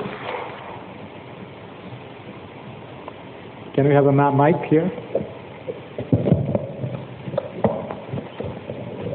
Thank you very much. I'm Valerie Julian. I'm the United Nations Resident Coordinator here in Nepal. You rightly indicated when you look at the world today that we are in this situation where the rich are richer and the poor, if they are not poor, at least they are more numerous and they are in the same situation. But actually, my sense as UN looking at the SDGs is that I think that the SDGs are addressing the second part of the sentence to maybe make the poor less poor and address their issues. But nothing has been provided for in the SDG to address the first part, the rich getting richer. Because as a reality, you mentioned inequalities, and inequalities is not only the genie as such, it's also that the world is completely unbalanced. And the same way that we have worked for the last 2 decades in eradicating poverty, we need to work in eradicating extreme wealth. And the SDGs provide little on that. Everything has been stuck in the SDG 16, and the governance, and the peace, and the everything. But as a matter of fact, you mentioned now in your response to some questions the issue of having a regulation for finance, for instance. But nothing is provided for. And I think the same way we have the goal number 1 that says end poverty, we should have had the immediate goal number 2, end extreme wealth, because one leads to the other one. And that's why so easily, quote unquote, we had 193 countries that signed on it.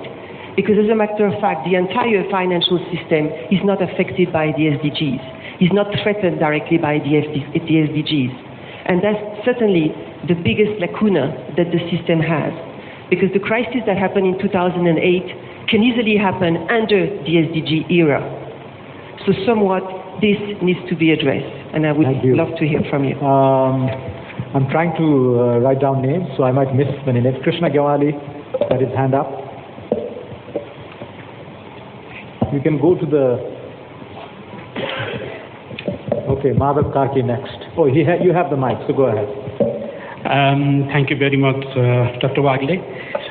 I would begin by thanking the National Planning Commission and in particular its young and energetic member, Dr. Wagle, for bringing Professor Sachs all the way from America via Delhi to Kathmandu even for a short while and giving us this wonderful opportunity to listen to you. Thank you, Professor, for your excellent lecture. By the way, I have been in the government service. I also work in the Ministry of Environment. I was involved in climate change negotiations in 2011 in Durban. And I also remain a student of public administration, to which you referred. And by the way, we need many more of your bright Nepali students back home, like Dr. Wagle. So don't keep them there, send them back as much as you can. I have 2 questions. First refers to the level of hope and optimism that you probably keep inside your heart regarding the success of SDGs, because you are also involved in implementing the Millennium Development Goals. Given the mixed baggage of success of the scorecard of MDGs, and also in the middle of also being in the middle of so much uncertainty that you have highlighted, uncertainty characterized by political unpredictability, economic inequality, socio-cultural volatility, and all these kinds of confusion and chaos prevailing all around us. To what extent, whether and to what extent you are really sincerely optimistic and hopeful to achieve these sustainable development goals?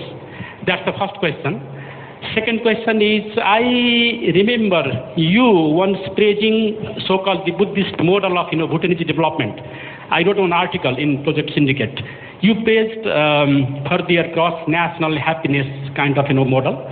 Nepal also happens to be a country which has embedded spiritual values in its culture of work or culture of not doing work.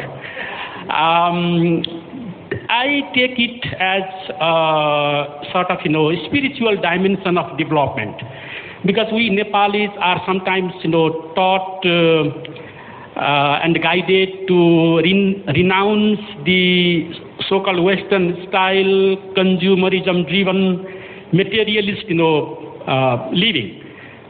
Do you really believe in such things? What is your recent take on it? Thank you. Thank you. Madhav Karki. Thank you, Jeff. I was part of the Cities and Climate Change Assessment. I was the CLA for the Biodiversity chapter. and I'm now the co-chair for the IPBES, Biodiversity and Ecosystem Assessment for Asia and Pacific. I'm also the Global Deputy Chair for IUCN Commission on Ecosystem Management. So you can see where I'm coming from. As is your style, you have been both optimistic and you have been, I think, very brilliant in your speech, which is both optimistic and pessimistic, I think, in the context of SDG and Nepal. As a Nepali citizen, I'm not very optimistic that Nepal, we can achieve the SDGs as we are doing our work now. I also had a small NGO on green economy. So my question is, as they say, in MDG there was only one green goal, and SDGs, because we have 5 green goals, so generally it is a green goals, mostly. And Nepal being mostly a green country, but having very poor people, one of the poorest country in the world. How do you think Nepal can eradicate poverty? That is goal number 1. But at the same time achieve all the goals, remaining green. So I think for me, I would like to, I was of course a bit disappointed that the biodiversity, although you did answer, but the environmental goals are a little bit, I think, missing in your sort of recommendation. But my feeling is, since the green sector are the sector which are the sector of poor, the achievement of SDGs requires investment in the sector of the poor, which is the green sector. That's my first question. The lady. And the second, I think I would just want to say keep it short, please. That we have a situation where we have a new strategy, but we have a situation we are living in a new normal. Situation where we have climate is normal, new normal, economy is new normal, environment is new normal. So Nepal needs, I think, new thinking and new vision. How can Nepal start doing that? That is my second question. Thank you. Yeah. Hello, my name is Leone Radnich. I come from Australia. I would like to pay my respects to the people of Nepal. I've enjoyed my stay here. My background is public health. I work at the pointy end, mostly in Indigenous health in Australia. I would ask you to take note of climate change in Australia. It's quite devastating. My family has had a farm for 10 years. We've had no rain. It makes us all economic refugees almost. My question to you, Jeffrey, is number 18 on your goal. The world is moving. Everybody is moving. They are moving from Syria. They are moving from Mexico. They are moving through Europe. We have an ocean between us and Australia, and we send ships up there to keep people out. And we are misguided in the belief that keeping refugees out makes us a stronger, better country. When after the Second World War, we had enormous numbers of refugees from Europe, as did America, Canada, and a lot of the Western countries who have now made them extremely wealthy. Donald Trump, for instance, comes from Europe, and there he is now the president-elect of America. My question to you, Jeffrey, is goal 18.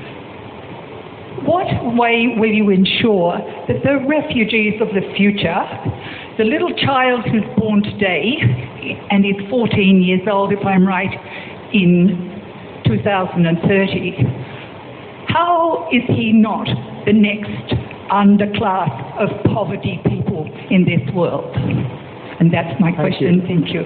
Can I request everyone to keep it brief? We really have to close at 6. Prashant Singh.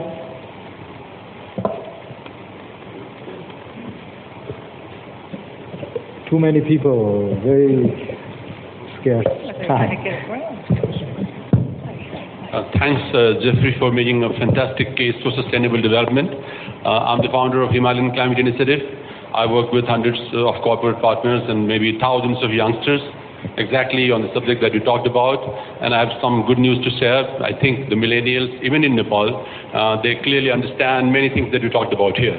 My hope is that the first 4 rows in this hall, and probably this lecture would kind of help streamline the whole understanding of sustainable development, because I think largely it is at a very superficial or superficial level, and that I see that our policymakers are understanding this rather significant subject. So therefore I'm quite glad that you made such a fantastic case. My question is rather not as a Nepali citizen, but more as an international citizen. And probably the lady there talked about that maybe the 18th goal that probably we should have, is that why is it that there is some, I see it's a kind of a glaring omission there, that we are not talking about this huge inequality in military might of different countries, which is also making this world very, very unsustainable, certainly very, very uncertain. And this becomes even more important when we know that the sweetheart that you many a times talked about, he is going to reside in White House very, very soon. So in that context, do we really need that 18th goal? That's my question. Thank you. Thank you. Shishir Khanal, Teach for Nepal. Thank you. My name is Shishir Khanal. I am a co-founder of Teach for Nepal. And just want to thank Professor Sachs for elevating quality of education as a national security issue, and that's what we work in, and we believe in that. But I'm a bit hesitant to share your optimism at this point in Nepal, because the larger trend, what I see in Nepal is that to ensure quality education to all children in Nepal by 2030, we would need to invest more. But unfortunately in Nepal, our budget in education has decreased from 17% few years back to 12% today. And what I also see is that multilateral and bilateral funding for education as a proportion to Nepal's budget has declined significantly over these years. And just wanted to sort of share that with you. Thank you. Thank you. Purushottam Oza.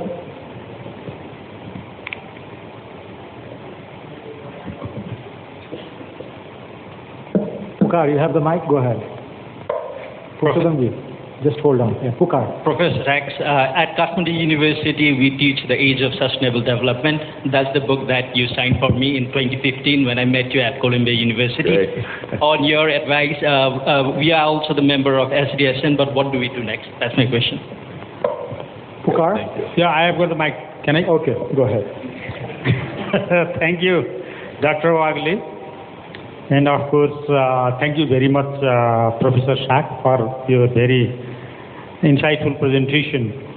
I have one small addition or the suggestions on the list of the strategic sectors that you have pointed out over here. One of the area I think one of the area that needs to be included is the high value agricultural product and of course the medicinal and aromatic plants. That is quite significant for Nepal in terms of eradication of poverty as well as for promoting the cause of inclusive development. That is one of the suggestions that I want to make. And actually, another my inquisitiveness, it is regarding this partnership for development, global partnership for development. Of course, we have been able to achieve the goal of MDG, particularly in the health sector, education sector, and even you see reducing the maternal mortality, infant mortality. The impressive achievement has been made in Nepal in terms of the achievement of the MDG, Millennium Development Goal. And if you see over the years, particularly the MDG 8, which talks about global partnership for development, and of course it goes vis-a-vis with the SDG goal 17. What we see that the ODA is not flowing at the level that has been committed during the financing for development initiatives. The commitment has not been met by the developed world. And secondly, with the liberalization of the trade, countries are being marginalized. Nepal is one of them. Actually, after liberalization of trade, our import has gone up excessively high, and export we have not been able to catch up the export. That is one of the areas that we have not been. And the FDI. And even the flow of the FDI is not keeping pace with the expectation that we have made. So, in this context, and even if you see the Brexit, and even you see it is likely that the TPP is going to be thrown in the trash box, Trans-Pacific Partnership.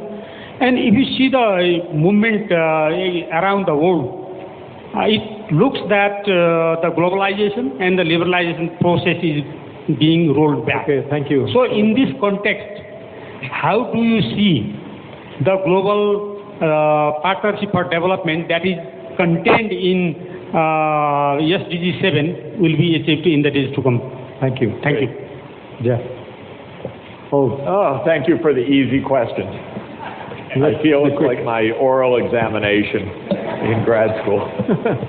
But let me try to give quick answers. I know we're at the end of the hour.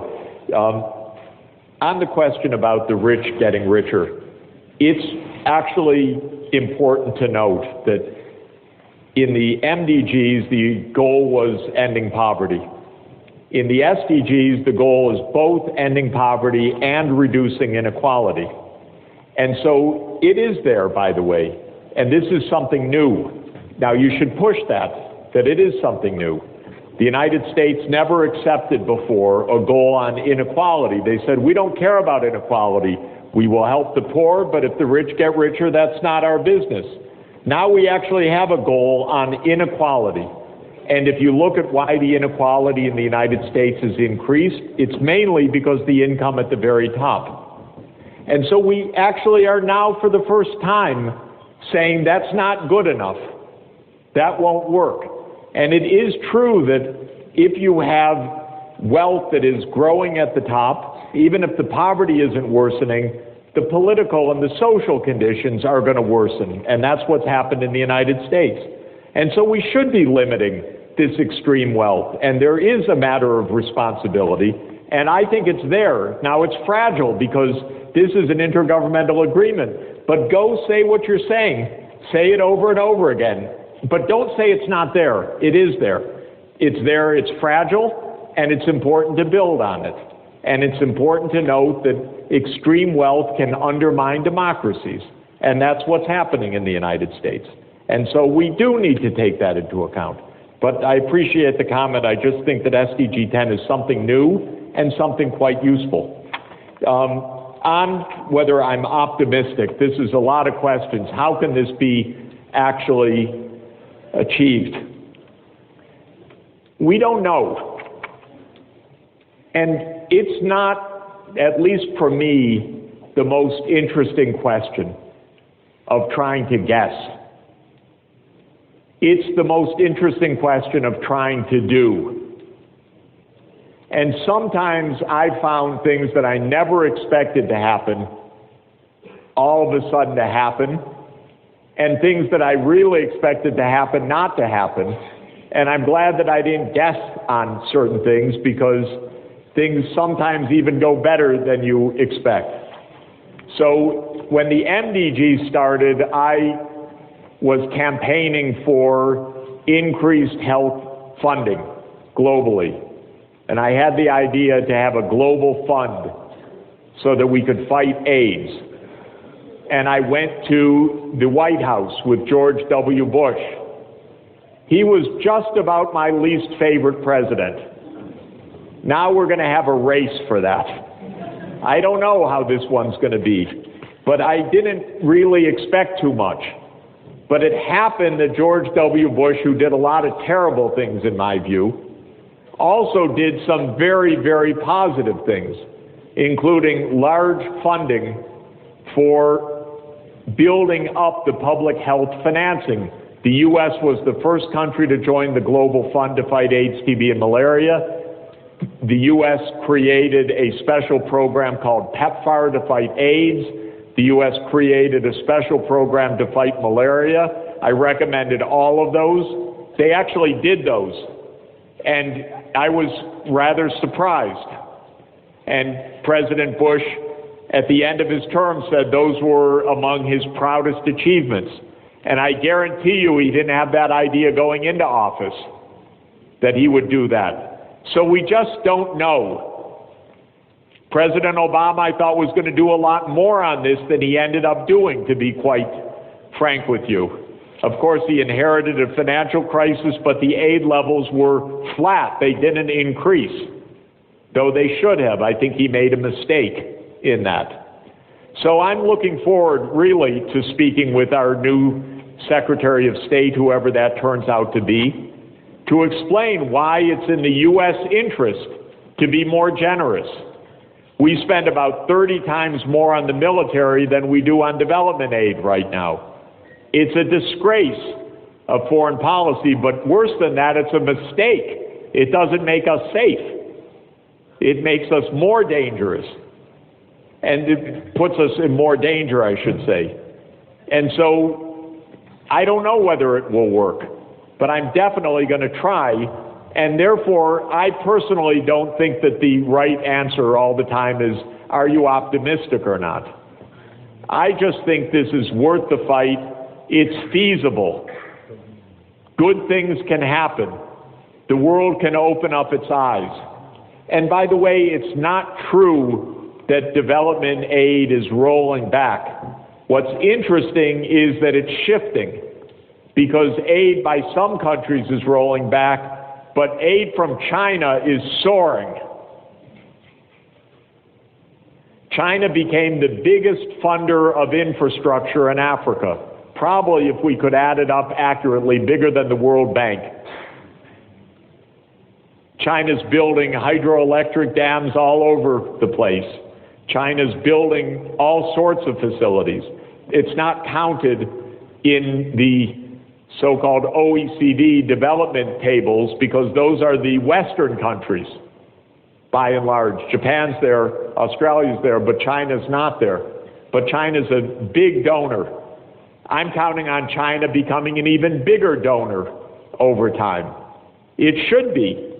It's got trillions of dollars of assets, of reserves. It's got large saving. It's got reasons to play a global leadership role. It can help. It should help Nepal a lot. Your next door neighbor.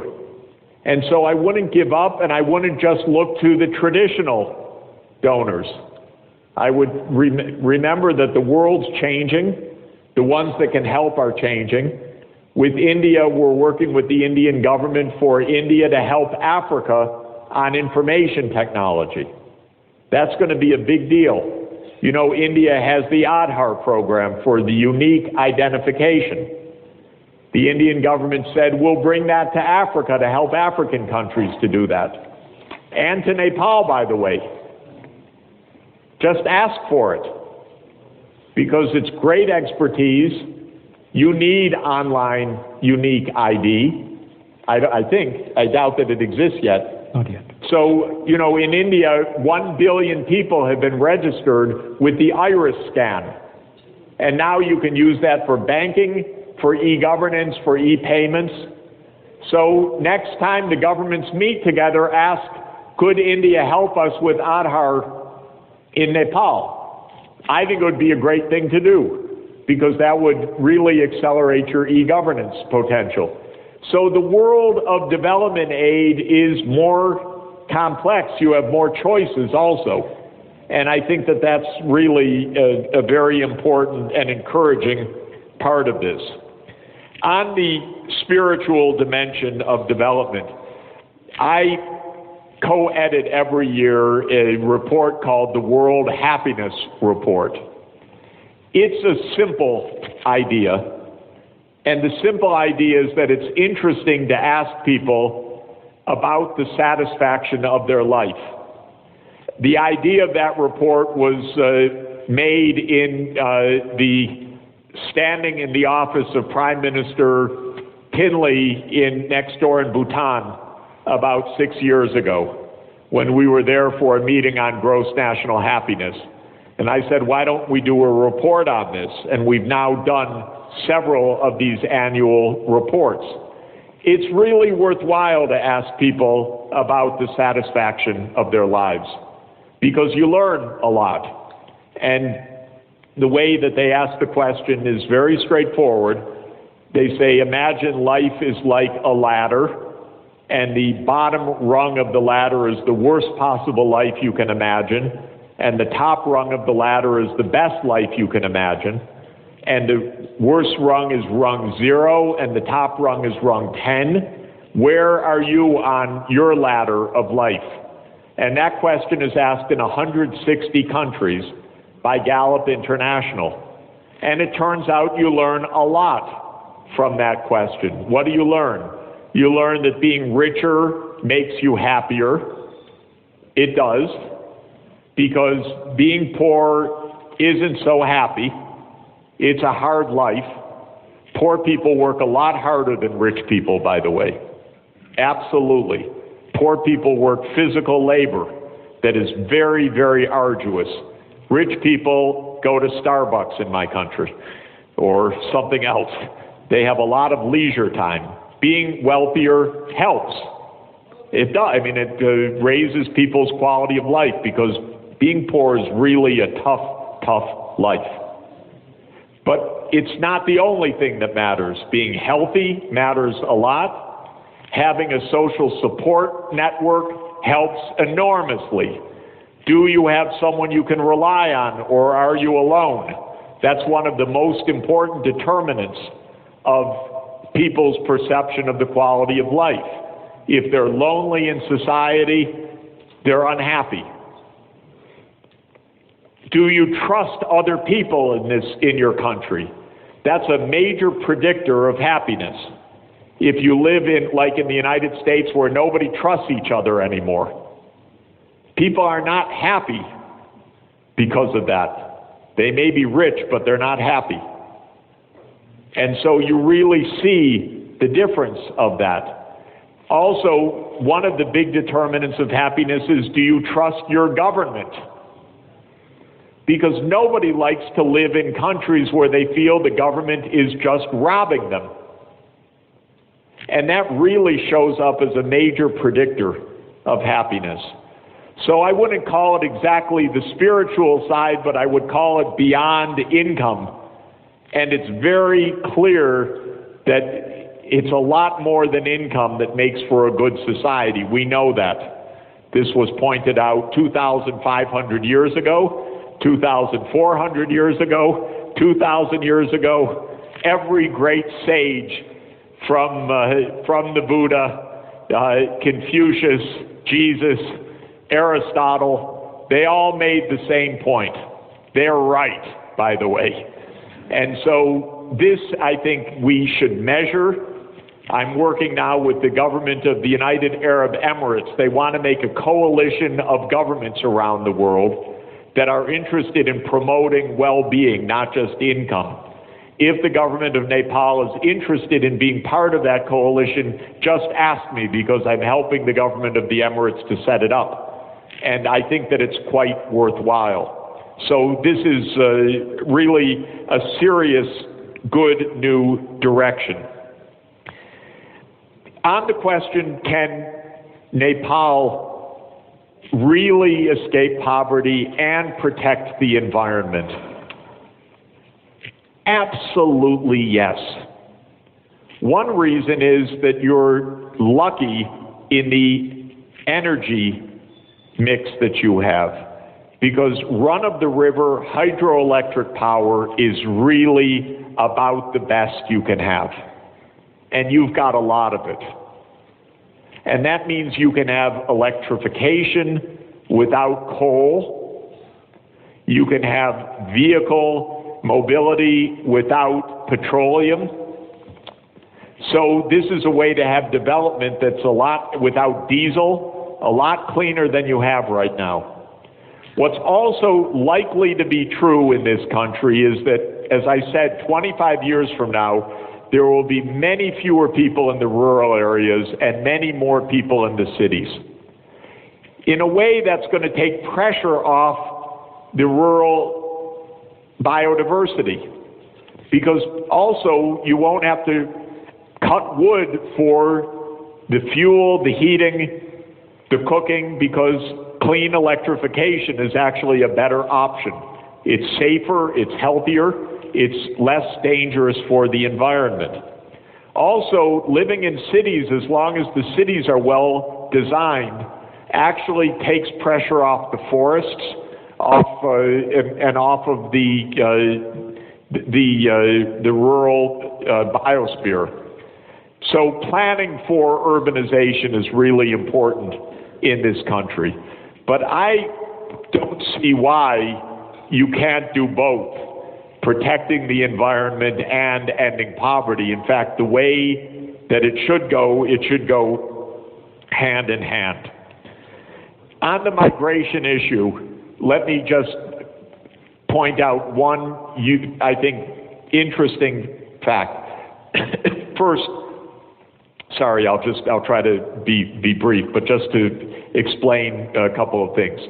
Migration means people moving out of the country of their origin. Refugees is different. Refugees meaning fleeing persecution. So there are both migrants and refugees. The best way to stop refugees absolutely is to stop the stupid wars that are creating the refugees. So it's not that we want to have a world that is able to absorb lots of refugees. We want to have wars like the Syrian war stop.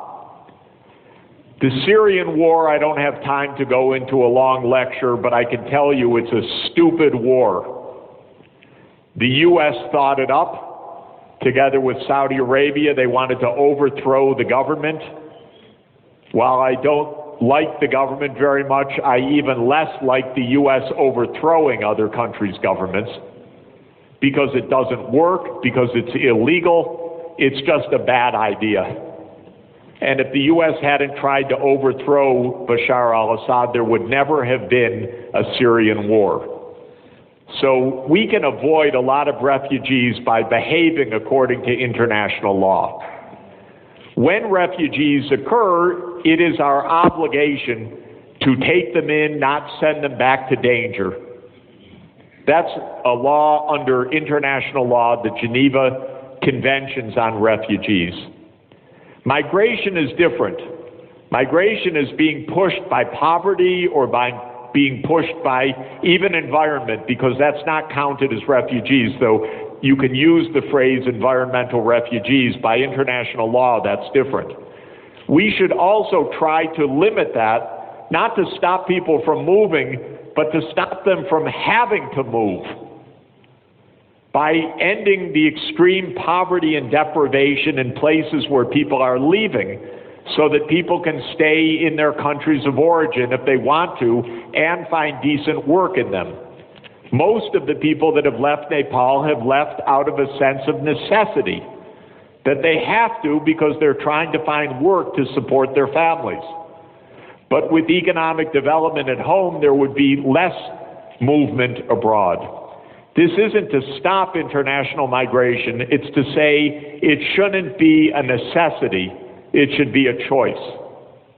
And too often it's a necessity right now. And if we have climate change out of control, it's going to be a mass necessity. It's going to be a disaster. We will not be able to handle it.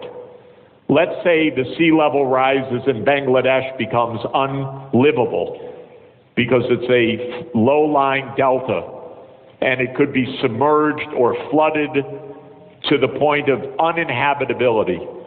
The world will not be able to handle that crisis, tragically, because that's more than 100 million people, and we're just incapable of being civilized enough to handle that in a decent way. So we should make sure that it doesn't happen. And that's the prevention side. And we're not, obviously, that's the whole point, that we're not yet acting in the prevention mode like we need to. On the question of inequality of military might, by the way, you noticed how many people said there should be a goal 18 on ending extreme wealth or on migrants or on military. That's why there were 300 proposed goals. So these are all valid points. The world spends right now probably about $2 trillion a year on the military. That's about 2% of world output. But $2 trillion, maybe it's 1.8 trillion. It's a lot of money. And even if we took just 10% of that, 10%, and shifted it to fighting extreme poverty, you'd have, say, $200 billion a year to fight extreme poverty. That would be enough to end extreme poverty. So this is my proposal, that we say to all of these military countries, and my country is the leading military spender in the world, it's not acceptable, it's not good for you, it's not safe for us. You divert just 10% of your budget to fighting extreme poverty if you want international respect. And if the United States did that, that would be another $90 billion a year alone just from the U.S. to fight extreme poverty. And so this is part of my campaign, that we should see what economists call the guns versus butter trade-off. We need fewer guns, more butter. We need to be investing in our domestic, peaceful economies, and we can see exactly where the budgets are, and we ought to go after them, and never let these countries say, oh, we can't afford to do more. Of course they can afford to do more. And if the United States is spending about $900 billion a year on the military and on veterans, it could cut that a lot, still be safe, and do a lot more for the world's poor. And that would be a huge improvement in global security. And it's related to this question about budget for education. One of the proposals that I'm actively trying to promote is for a global fund for education in which low-income countries like Nepal would be able to apply for extra funding to achieve SDG 4. And I'm thinking that this is realistic. Maybe the military diversion is one place to get some of that funding. But we need a global fund for education, just like we have a global fund to fight AIDS, TB, and malaria. Somebody probably wants to ask me, am I optimistic? And I will tell you, I don't know right now. But I'm saying it to everybody, to you, to the Trump administration, to the German government last week, to the French government next week, to the Indian government next week, when I'm back in Delhi, and to a group of development leaders next week. This is really important, and it would be a great investment. Ladies and gentlemen, thank you so much for allowing me to be with you today.